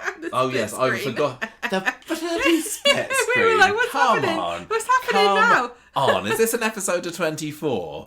What were they do? Split screen. It's so naff, isn't it? So tacky. I didn't mind it like to the extent that you did. But I did think, why are we doing this? Corrie has gone 63 years without needing to show split screen when someone's talking to someone else on the phone. It's not good. But, like, it's I don't know who it was that directed this. I probably don't know if I should really say this, but I just imagine them in the room like going, "This is so cool. Look at this. Look at how cool this is." And then someone's like going, "You know they're going to moan about this online," and they're like, "I don't even care. I don't care. He managed to find a special button for it in his video editing software. The thing is though, Michael, I don't care about it when it's in other shows. So why am I complaining? It's not like it doesn't have precedent in Corrie even. And I'm sure they have done split screen in Corrie before. Yes, they have. Of course they have. We've moaned about it. But like in a crime drama or something, I'll be like, ooh. I suppose what they're trying to do is make us forget the fact that Adam seems to be on the phone to Harvey every single bloody episode. And this one, it's like, but in this episode, he's on a split-screen phone call. And next week, maybe he'll have a phone call when he's on the top of the screen and Harvey is on the bottom of the screen. I don't. It's like Mean Girls. It feels they're repeating. Don't get mad about it. They did it. It's okay. Just let them do stuff. It's okay. It's okay. So Adam has found out that not only was John buying his favourite chocolate bar from the shop on the night that Natasha Blakeman was shot. I just had an. What do you reckon it was? I reckon it was a Yorkie. Gold. I reckon it was a Yorkie. I refuse to buy Yorkies. I'll never buy a Yorkie again in my life. Anyway, sadly for them, such a unfortunate coincidence. John's on the shop's CCTV that night because it was the night of the storm. Remember the big Coronation Street storm? Yeah, the sinkhole storm, and they can't get rid of this CCTV footage for insurance. Why is the 2.5 years later? Again, they haven't sorted out their insurance. Again, though, I just imagine them in the writers' room going, right, how do we explain why this is going to be a problem? And they're like, what if? Well, there was a storm that night, wasn't there? What if the CCTV footage has been kept because of insurance reasons? Because I had a thing where my insurance blah blah blah, and they told me this and this, and then someone went, you know that they're not going to buy this, don't you? They're going to moan about this online, and they're just not going to let this go. And they went, well, screw him, we'll just do it anyway. Like, what are we? and so you do have to keep stuff for 2.5 years for insurance reasons. I don't know. I've never had a storm in my corner shop before. He goes there. We don't see any of this, of course, but we do see him coming back with this dodgy envelope of CCTV footage in. So I don't know. He's obviously used this seduction techniques to get hold of this. Yeah, how did he get this? Well, maybe we're going to find out. And I don't think we will. I suppose he's saying, I represent Harvey Gaskell. He's gone down for a crime he didn't commit, and I think that you might have crucial evidence. But do you remember a bald man coming to get a chocolate bar from your shop? Yes, I remember exactly what that bald man looked like. I watch this every night because it's my CCTV footage from the night of the big storm. He gets it, and he has it down there in his office, and Dee-Dee catches him with it, and he says, I'm just getting rid of some old stuff. And then by the end of the episode, he phones up Harvey again. He's missed. Do you think he's like, I missed you. I was going to phone you tomorrow, but I couldn't bear to not talk to you again this evening. How you doing? What have you been up to today, Harvey? He's like, well, we had beans for lunch, which I don't like. Beans for tea. We got beans for breakfast. Yeah. What I don't get, right, is John's gone, oh yeah, I've got CCTV, I'm on CCTV, like, all right, well, don't tell anybody. No one's going to look. No one's going to see. No, yeah, you're right. No one knows that you went to get a chocolate bar. Because John's going to go down for this, and the shopkeeper will be like, I never sell chocolate bars. Me. I remember that man from he that can't night. have done it because I sold the only whisper I've sold the whole year to that man. In fact, he was our 1,000th customer. I didn't even think about that. Why does he remember? No one would have known. Nobody would have double checked it. The police, do they really investigate to prove you didn't do something? I don't know. Anyone? Yeah, this isn't a crime podcast, is it? This isn't a crime. Anytime anyone confesses anything to the police, they say, right, we just need to do a quick CCTV every single shop in the area, just to make sure you're not telling porky pies and you're actually completely innocent. Also, does he not have a job? Who, John? Well, wasn't he at his job? Well, it was evening, wasn't it? I don't know. Of course it was. Natasha was dressed up as Morticia for the Halloween thing. I didn't know what time of the day. It was somewhat contrived. That's all I'm saying. Well, I mean, but luckily later on at the end of the episode, Adam has got rid of this CC. I don't. What about the insurance? I don't know whether I missed this. Do we know how he got rid of it and what excuse he's giving to the shop? Is this not going to make it more obvious that John was there? Because the shop man's going to be like, where the hell does that Scottish guy take my tape to? Oh yeah, a guy came in because his client was buying a chocolate bar and he said he had to take my tape. I want it back. Probably should have taken his details and his It's phone number, because I've not heard from him by I now. gave him it, but luckily I've got a copy, because why would I be stupid enough to give him the only one when the insurance company told me I had to keep a copy of it at all times? Well, is it not digital? I don't know, none of it makes Is it not on his sense. hard drive or something? Or has he got a little look. old-fashioned film reel that he has to load into the projector? He's like... gets the sheet out, attaches it to in front of the cereal aisle. Yeah, and Adam's there. He goes back and says, "Oh, I'm really sorry, the tape got twisted. I can't do nothing about it."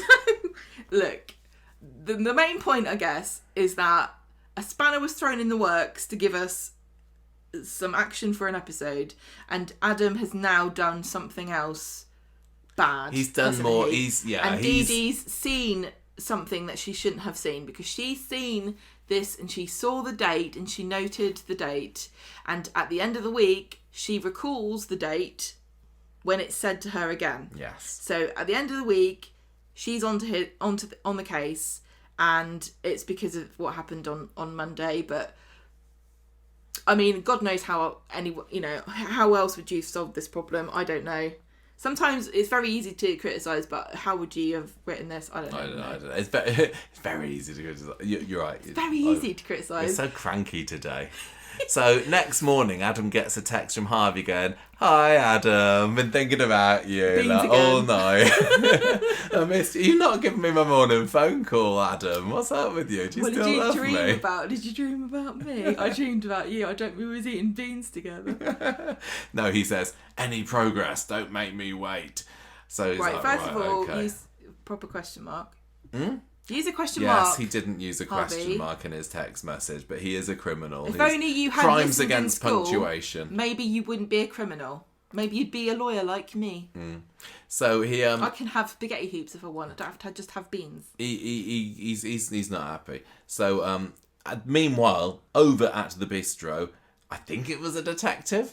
I don't know, because it wasn't Swain, who seems to be the only one that's working in Weatherfield at the moment, but somebody or other comes in, caseworker, I don't know, and tells Leanne and Nick that someone has come forward and confessed to Natasha's murder, and now Harvey's planning an appeal. Crikey, says those two. That don't make sense. It was definitely Harvey that done it, wasn't it? And they tell Damon and Sarah about this, and Damon immediately twigs that Harvey must have put this guy up to it, whoever this John bloke up to it. So he phones up Harvey, and Harvey's like, "Oh, thought it was Adam. Thought it was Adam. I've written a little poem. Do you want to hear it?" Damon's like, "Have you been eating beans?" He's like, "No, have not." Peas, actually. Damon says, "Look, what are you playing at? I told Sarah, by the way, that I'm not getting involved in anything dodgy. So if you're planning to come out and start up your criminal lifestyle again, well, you can count me out." So that's it with that. We also get a couple of scenes with Sam, who's pretty chill about the fact that Harvey's going to up for appeal, because he said, "Oh, well, I've been doing the research actually, and I find out that most appeals don't go through, so everything's absolutely fine." This appeal's going to work, isn't it? Harvey's getting out. Yeah, of course he is. He's going to be doing a bit of BGT week meddling. It really feels like it. I really liked it when Adam was telling him on the phone about the Great Storm and the fact that the CCTV footage had been kept for insurance purposes, and Harvey was like, "Of course I remember the storm. I was out in it." Oh yeah, he did, doesn't he? You weren't. You were standing in front of a rainfall effect, as we all know. That was quite a fun. I think that was bait. Quite a fun throwback. That was. Yeah, you're right.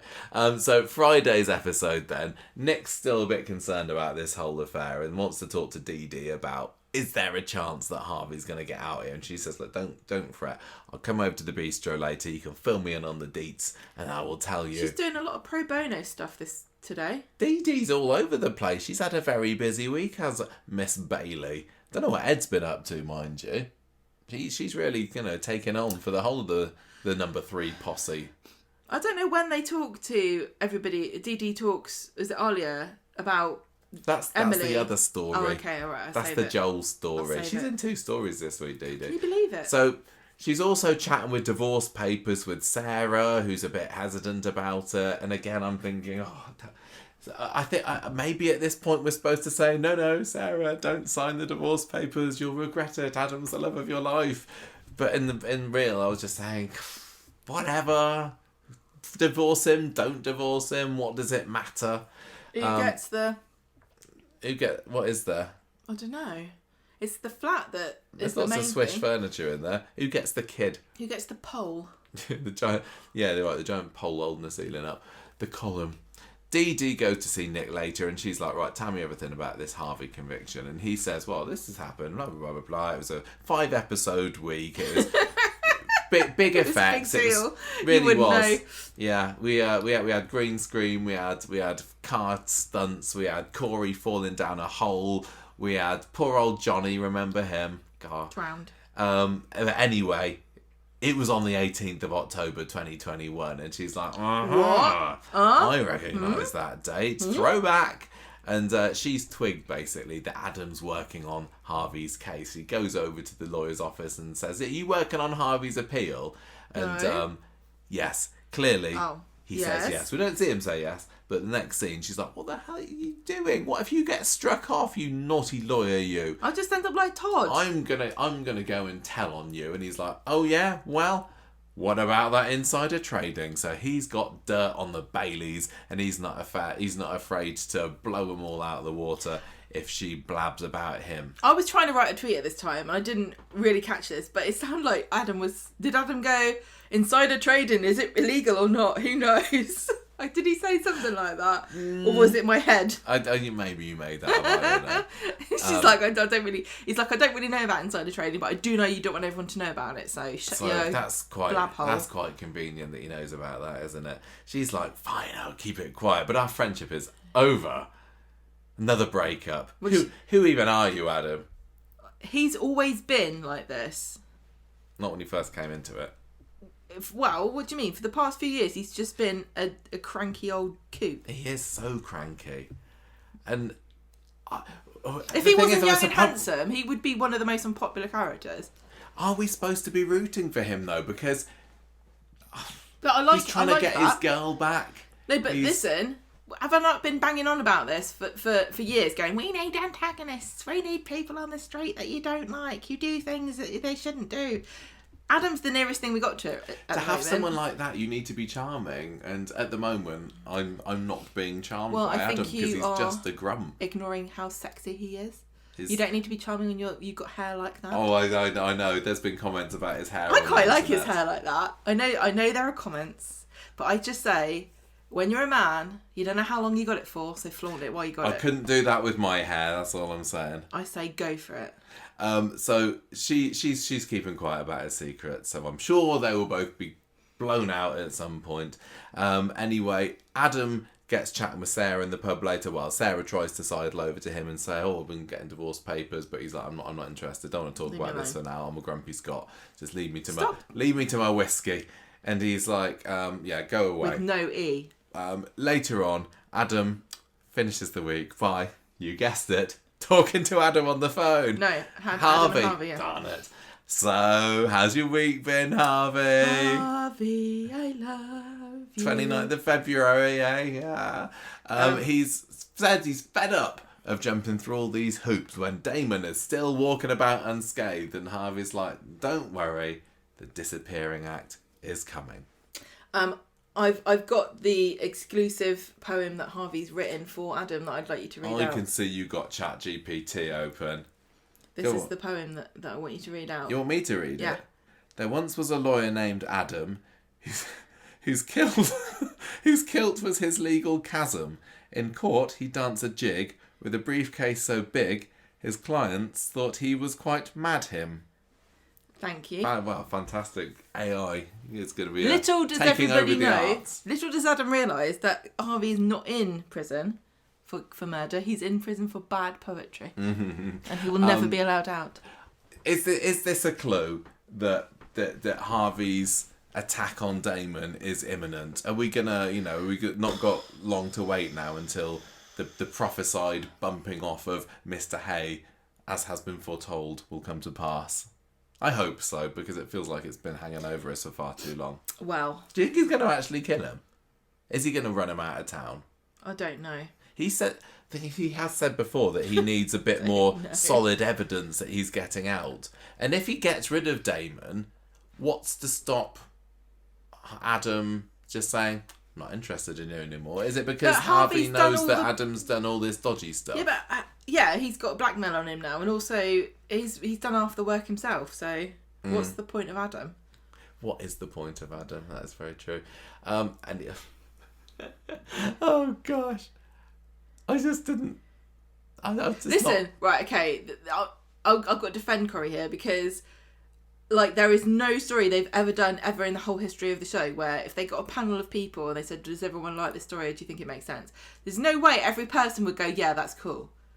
There's always something to moan about because that's the nature of the show. Like, the podcast that we do is almost always going to be critical, which, you know, makes me feel bad. It was great last week. It's not. It's just funny to point stuff out. I still just want to. It's just not for me. There are probably people out there that are listening to this right now that are saying this Harvey and Adam story is bloody brilliant. Yeah. Good. I'm really glad if that's you. I'm glad the you story liked it. I don't like these gangstery stories. I don't like all this prison stuff. I don't like drug stuff. I don't like the relationship. But there's probably lots of people that do and are loving the Daisy and Daniel and Ryan shenanigans. I want to know what's going on in what's that magazine that Brian The Unexpected, Unexplained, Inexplicable, Inexplicable magazine. I want to read that. I want Bethany to write for them. I want Bethany to do an expose about all the crimes and the murders and the ghosts on Coronation Street. But she could. If she's desperate. Easy, I'll do it for you. Right, leave me alone, Gemma. What's been going on with the old bullying story this week? Thursday, Dylan's going back to school because that's the best time to start. Isn't it? Yeah. Start on Thursday because then you've only got 2 days. They've had inset Monday, Tuesday, Wednesday. They've got a lot of training Teachers to are like, do. we know everything now. We know how to stop bullying. Sean says, well, I'm glad you confessed. You've got to take your punishment. You've got to go and tell the full story to Mrs. Crawshaw. And he gets a message from Mason going, don't tell the full story to Mrs. Crawshaw. So he's like, oh, dilemma. So they have a meeting and Mrs. Crawshaw says, oh dear, was it all you? And he's like, yeah, yes, it was. She sees the messages, doesn't she? And she's like, bloody hell, you've been saying all this. She's like, some of these are homophobic. So... Because we learn, or maybe we knew already, I don't know, that somebody, who could it be, has been setting up a load of fake accounts just to purposefully bully him, and Dylan's got no choice but to say, yes, it was me. So Sean and Mrs. Crawshaw say, right, was it Mason? But he won't, so she says, you're suspended. I really feel for both of the adults here, because they both know it's Mason. I think finally the blinkers are off, even for Crawshaw, and she knows that Mason is a nasty piece of work, but she has got nothing on him. I mean, I'd be tailing him down the corridors because he's always up to some dodgy stuff. What powers do you have as a teacher? Like, can you confiscate their phone? You're not the police, are you? You can't do a criminal investigation. You can confiscate phones if... but can you? Yeah, I think you can. If the parent says no, give it back. No, I think schools have got... I've just been reading recently about mobile phones in secondary schools and should they be banned and all that. I mean, we don't have that in primary particularly.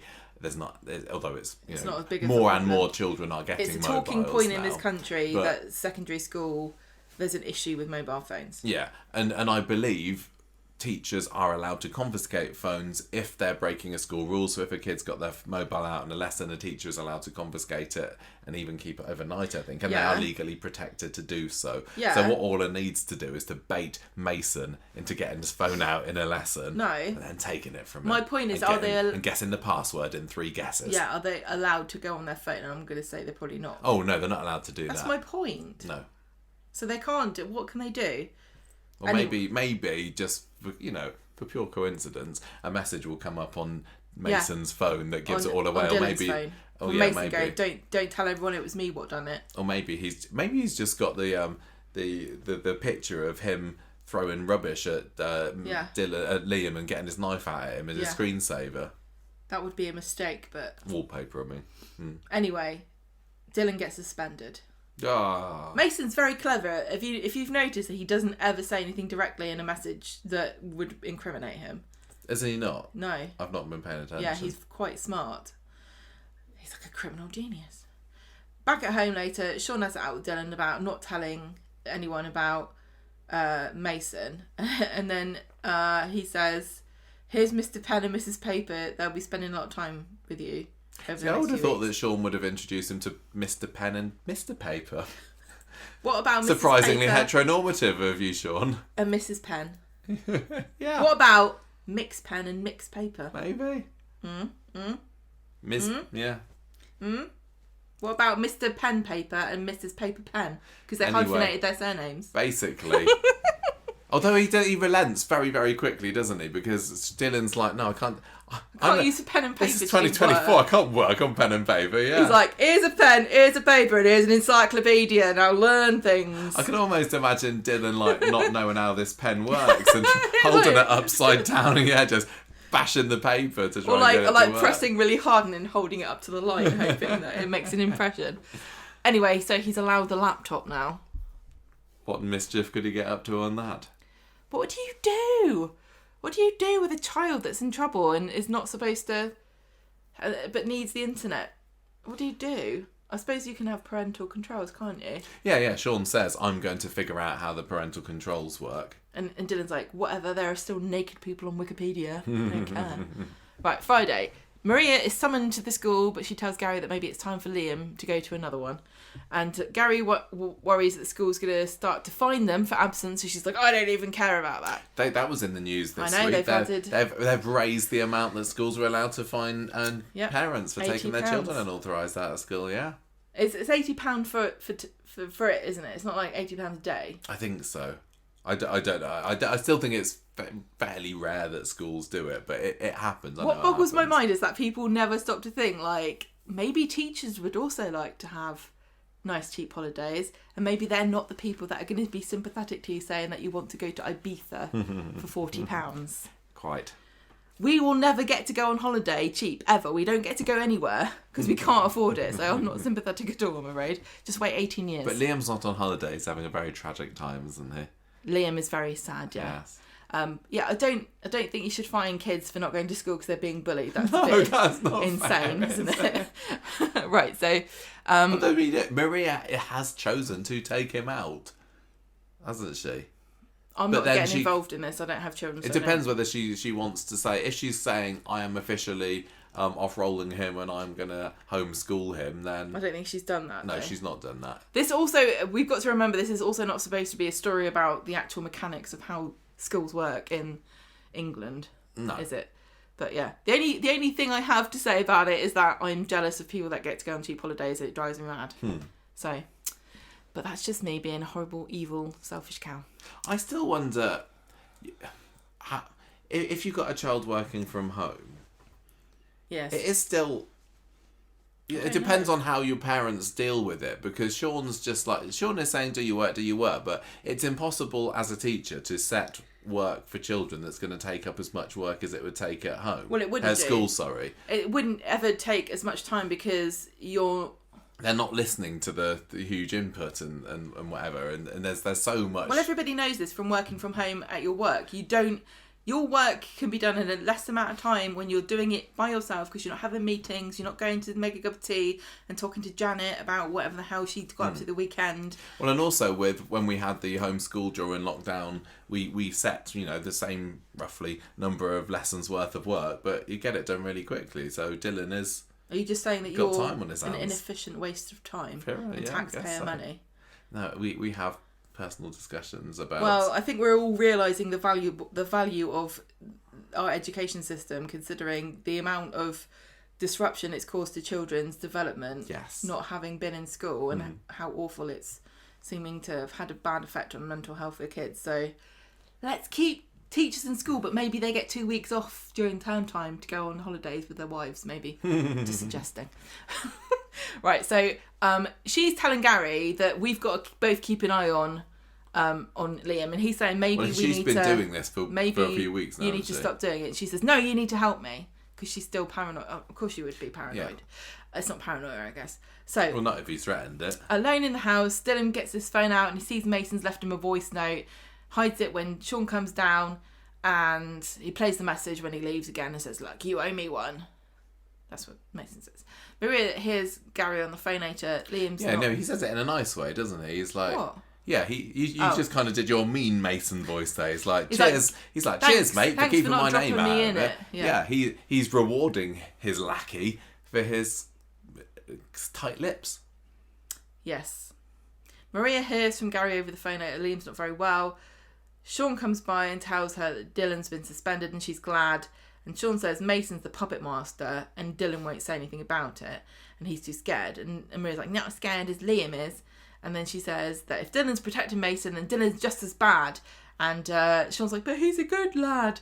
And she's like, no. Well, yeah, quite. And Sean says, you wouldn't think that if you watched the episode on 29th of February when they took him away from me and know how sad I was then. You need to listen to the Patreon episode of Conversation Street to truly understand the bonds that Dylan and I have. Do you think that there's like supposed to be a link between the fact that Liam had a puppet and now Mason, as they're saying, is the puppet master? Yeah, who's the real puppet here? Well, one of them's Think Pinocchio, about that, I'll tell you that everybody. for nothing. Yeah, this bullying storyline, even though it went over 2 days, it felt like it was kind of on the back burner a bit. Like they had to have these scenes because they had to have Liam going back to school. I'm hoping to see. I kind of miss Liam's Mason. not gone to school. It's Dylan. Dylan, sorry, yeah. I miss Mason when he's not in it. It's not the same when he's just sending threatening text messages. But also, yeah, I know. I want to know, what do people think who have kids in school, if you've been bullied or if you've had experience of your kid being bullied, or what do you think of this story? How do you think it's going? Do you think it's being sympathetic? Are you frustrated? Do you feel like, is the school being shown in a good light, bad light? Do you feel as though they're giving too much leeway to people? I'm interested to know because I know some people have said that they've got really personal experiences with this. What do you think is going to happen now with this? Also don't write in if it's too sad for you to, because I know that it's very, very affecting for some people. So please don't give yourself. Are we just waiting times. for Mason's slip up? Do you see an end in sight for this? Are we nearly there? It feels like it's not like they're setting the cards up ready to fall, but I'm feeling there's only so much more that can happen here. It's just the final piece needs to be taken on the chessboard or whatever. I don't know what analogy I'm making here. And then it's Mason. And then everything will be okay. And Dylan and Liam will say, what about all his other friends lackeys? again They all got away with it, haven't they? He had a bunch of little scallywags helping him out. Where have all they scuttled off to? Well, they've also been groomed by him. I know, but why is Dylan taking it all on the chin? Because he's the main character. Oh. Well, anyway, Brief-romance. You were asking about Dee-Dee earlier, weren't you? And what was going on with her and Joel and Emily. Okay. Conspiracy theory. Are you guys ready for this? My bombshell for you. Emily is not really Joel's ex-wife. I was wondering that myself as well, but I didn't say anything last week. Like, if we're suggesting that possibly Joel is involved in stealing Lauren away. Stealing Lauren, yes, because women are property. Is Emily to Joel? What is she? The same as, say, Shona was to Nathan. Or there was somebody else, wasn't there? Mel, was it? The other woman? Evil Mel. Yeah. The nail technician. Yeah, exactly. I wonder. Well, tell me what happened. No, it's your turn, isn't it? Or is it mine? Is it mine? Oh, I'm doing this, am I? Right, so... Dee-Dee's still kind of in the doldrums after Joel's massive bombshell last week. Yeah. I'd be sad too if I didn't have that bread sauce hanging around. She's just very prickly on the phone to people. She thinks she's on the phone to this guy who she thinks is mansplaining to her, and she's like, I don't need a man. I'm a strong, independent woman. Screw you, David Attenborough. I don't care about the turtles. So Emily pops over to see Dee-Dee later, and she's understandably short with this woman and says, look, you're just in cahoots with Joel. I don't need to talk to you. And Emily says, no, we've been separated for over a year, and deep down Joel's a good guy. Don't give up on him. This was weird. What? This was weird, this conversation.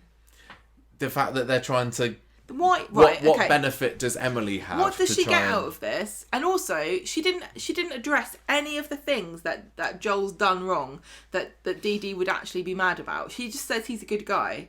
She doesn't say you should forgive him for cheating. She doesn't say it's okay, I don't mind the fact that he walked out on me when I was 6 months pregnant. She doesn't say, oh, he's a really good dad, but I think we both want our own lives. She doesn't say anything logical or anything that would actually make Dee-Dee think it makes sense you came to me about this. Like, she doesn't say, listen, Joel's been just bummed out. He's not looking after the kid. I think he really loves you. I've never seen him like this. I think you should take him back. She's just come along and said, I respect this man so much that I think I want to protect his love life. After being separated for a year with a man that cheated on you when you were pregnant, would you be quite so altruistic? Yeah, she's being She's quite... bonkers, this woman. If she isn't in cahoots or something... I really hope that there is something. I hope there's some... If she's not, she's badly written as a character. There's also, like, at the end of the episode, Joel comes and finds Dee-Dee and says, oh, I'm really sorry for Emily visiting. That must have made things awkward for you. I'll stay out of your way from now on. Is he doing this to try and make her kind of crave him? No, how does he know that Emily went to see her? Well, they seem very buddy-buddy, don't they? That's a warning sign. If I'm Dee-Dee, I'm like, these people are too close to each other. They're in each other's pockets. I do not want anything to do with this relationship. That doesn't make any sense. But if she is actually a stooge, he would know that she's gone. Yeah. And what did she do? If Emily's really his ex-wife, she went off, right, without telling Joel, she went off to Dee-Dee and went, look, I know he's an arsehole, but you're an arsehole now, so you got to deal with him and wipe him when he needs it. Then came back and went, Joel, don't worry, I've sorted it out. And he went, oh no, I've got to tell Dee-Dee I'm sorry, and I never told her to tell you anything. Yeah. None of it makes sense. It's not how human beings act. Maybe there is more to come. ChatGTP. We just get a few scenes of... Dee-Dee living it up, living it large with Alia and Toya in the bistro on Wednesday, of the self... What is it? I don't know. The furrows. I don't know what you're talking about. Furrows. They have some lovely pink drinks, and Alia has a pink lemonade, doesn't she? Because Sarah Khan is pregnant. She's also a Muslim. Also a Muslim, yes. She doesn't drink. She has not drank for a while now. They all just raise a toast to being able to plough their own furrows, as Toya said. The sisterhood of the self-ploughed furrows. Oh, there we go.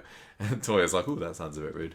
That was quite endearing. I quite also, like... if I was Dee-Dee, I'd be like, sorry guys, but you're the most boring two people to have a drink with. I'd rather talk to Emily about an ex-husband. We also get that little bit about Toya saying how hunky Steve McDonald used to be, which is kind of a funny throwback, and they put a photo of 1997 Steve, I think, on the Corrie social medias. It's so funny. There's no need for this. Bit harsh on poor Simon Gregson, but it's true. I thought I'm sorry. That's just me zipping up the sofa. Okay. I did make a noise just a minute ago, and it was the same thing. Just want to be clear. I thought I didn't rewatch the scene, but it seemed like Toya said when the McDonald's first arrived, they were so hunky, but that wouldn't make sense because McDonald's came in 1989, which was 8 years before the Battersbys arrived. I know, but I think Toya used to read Heat magazine. Do you reckon? I think that Steve was definitely still in his hunky phase in 1997 anyway. I don't know whether they ever had a thing. Did she get with Andy? She did with Tyrone, but I don't know about...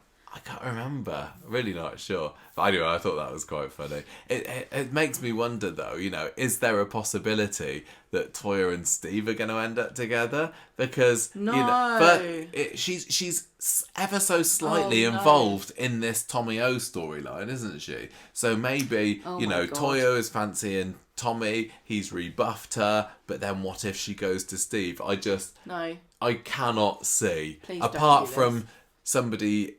in the upstairs of Coronation Street saying, I don't know, put these two together.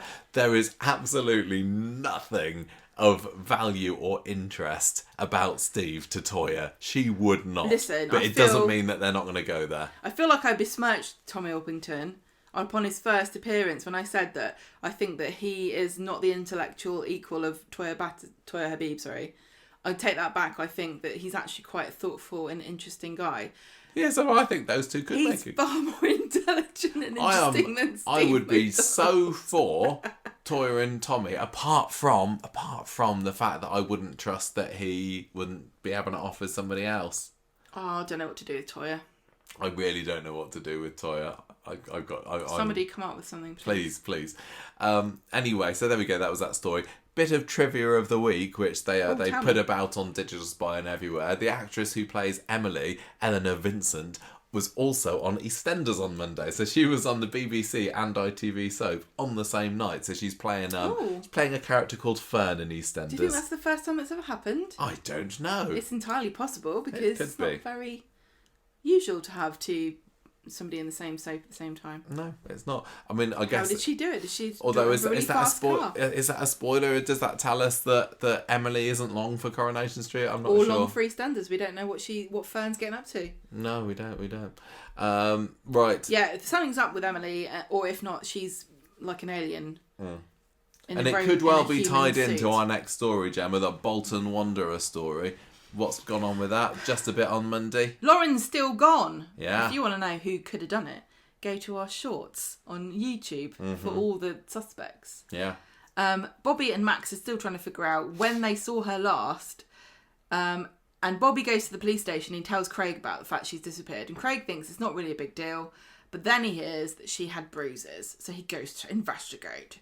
Craig's investigating. Was it Roy who says to tell somebody or other that the police were around later? Well, Craig, even you got Roy, straight as you like Roy, throwing shade at His PC Majesty's Tinks. police force. So he goes to the cafe and Roy tells him about having to fire Lauren because Bethany said that she was snooping in her bag. And he doesn't want to say this, but he forces it out. Craig's such a great detective, forces it out of him. And he tells Craig that Lauren said she was planning to move away. And Max is listening in on this. Then Roy goes to Carla's flat and tells her and Bobby about the fact that the police had come to see him. And Carla doesn't think it sounds like a big deal.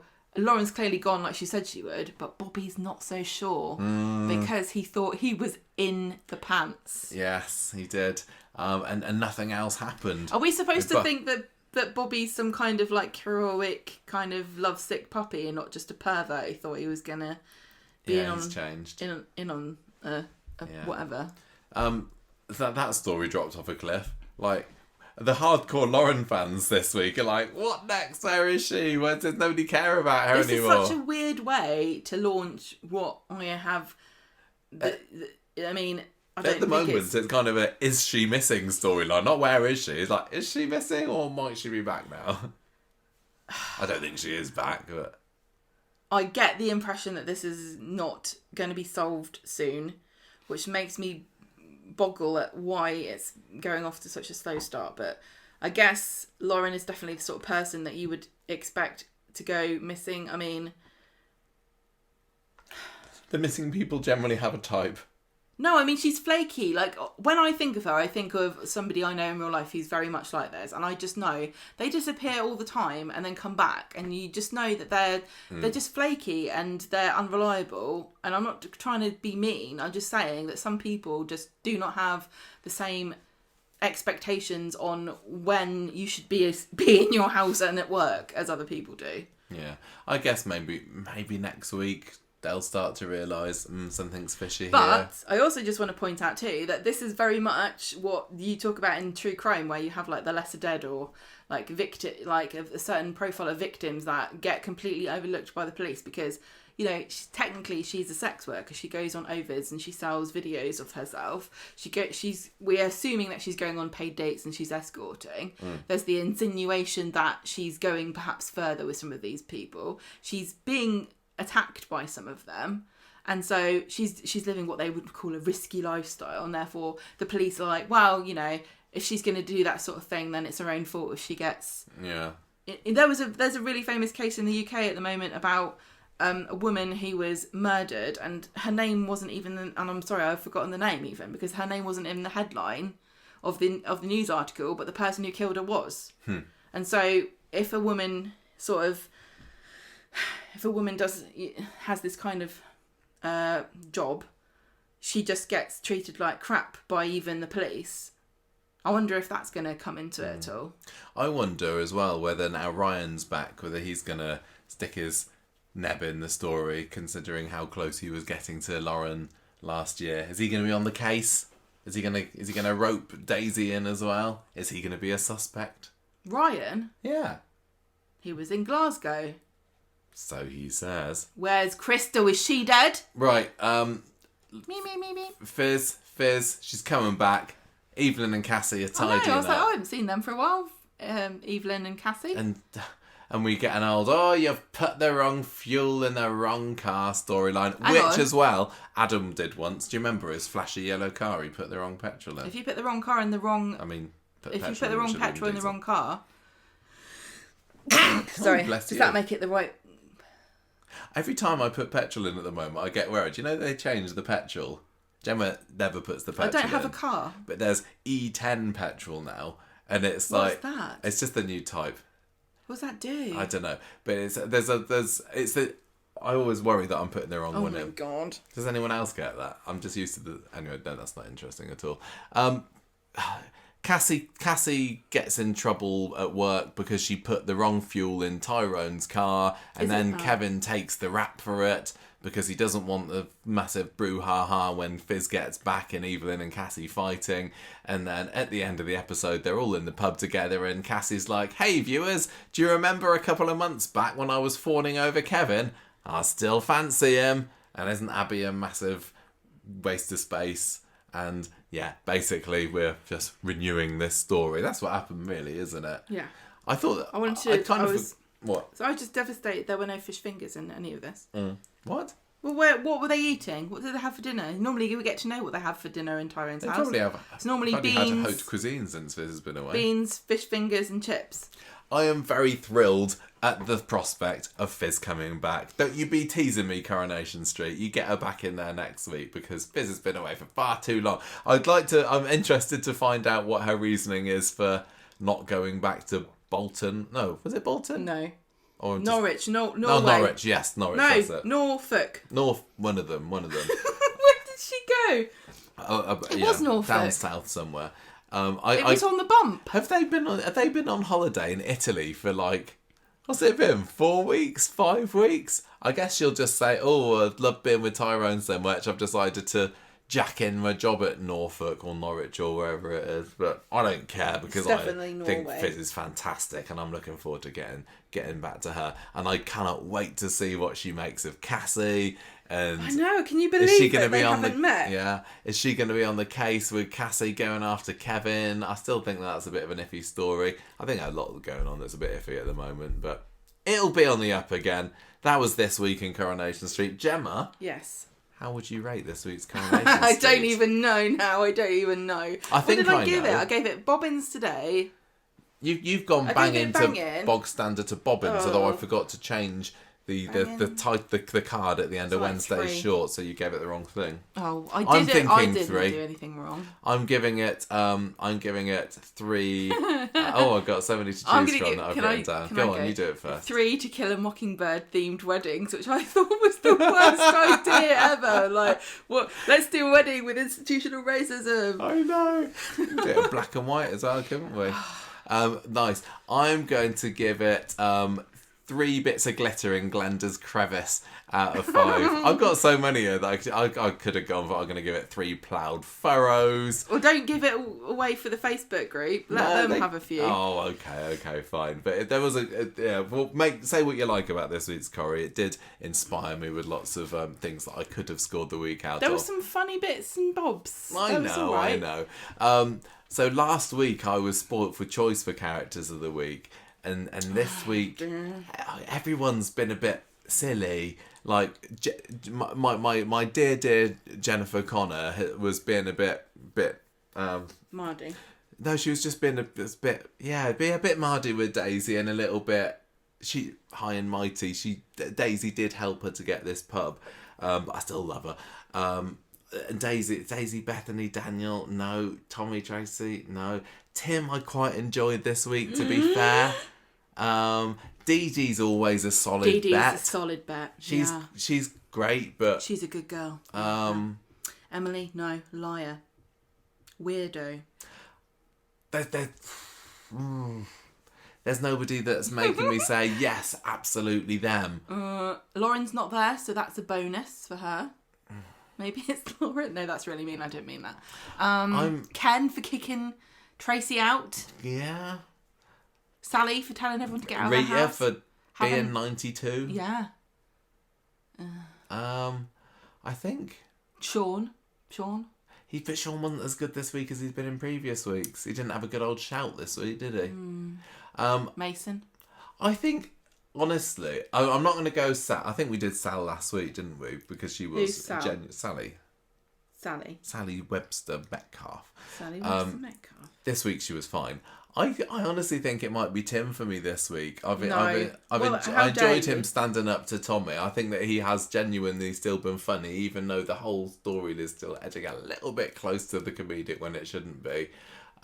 He stood up for his mate. He's supporting Steve. He's been a good mate. I'm going to give it to Tim. Tim's my character of the week this week. I can't believe you've done this to me because I can't steal that idea, can I? You can have Tim. I'm giving Tim Dad a week.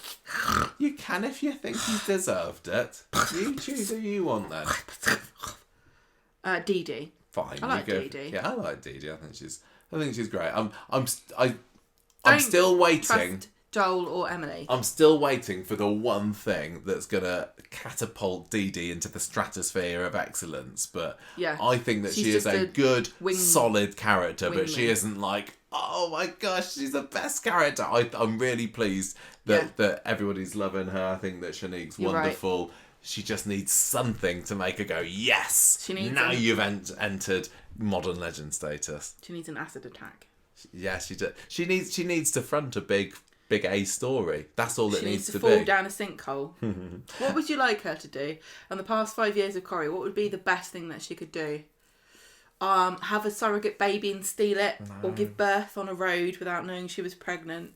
Maybe she just needs to take on Abby's hero mantle occasionally. Yeah, single-handedly hold up the factory roof during a fire. What I don't want to happen to Dee-Dee... Do a monologue during a court case. Oh, yeah. Yeah. What I don't want to happen to Dee-Dee is to have horrible tragedy happen to her. And she cries. Crying. Yeah. Don't need that. Don't need Emily, weeks and weeks of crying Dee-Dee. Emily turns out to be her long-lost... She just needs to have genuine fun. If she's a... I don't mean it, but if she's a good time girl, if she just is, she's having a laugh. If she has a no cares in the world, having a laugh, genuinely funny, getting some mates together, adds a bit of light-heartedness. Be a bit of a Kelly Crabtree about it for once. Yeah, then maybe that's be a bit of a factory girl, but with a brain.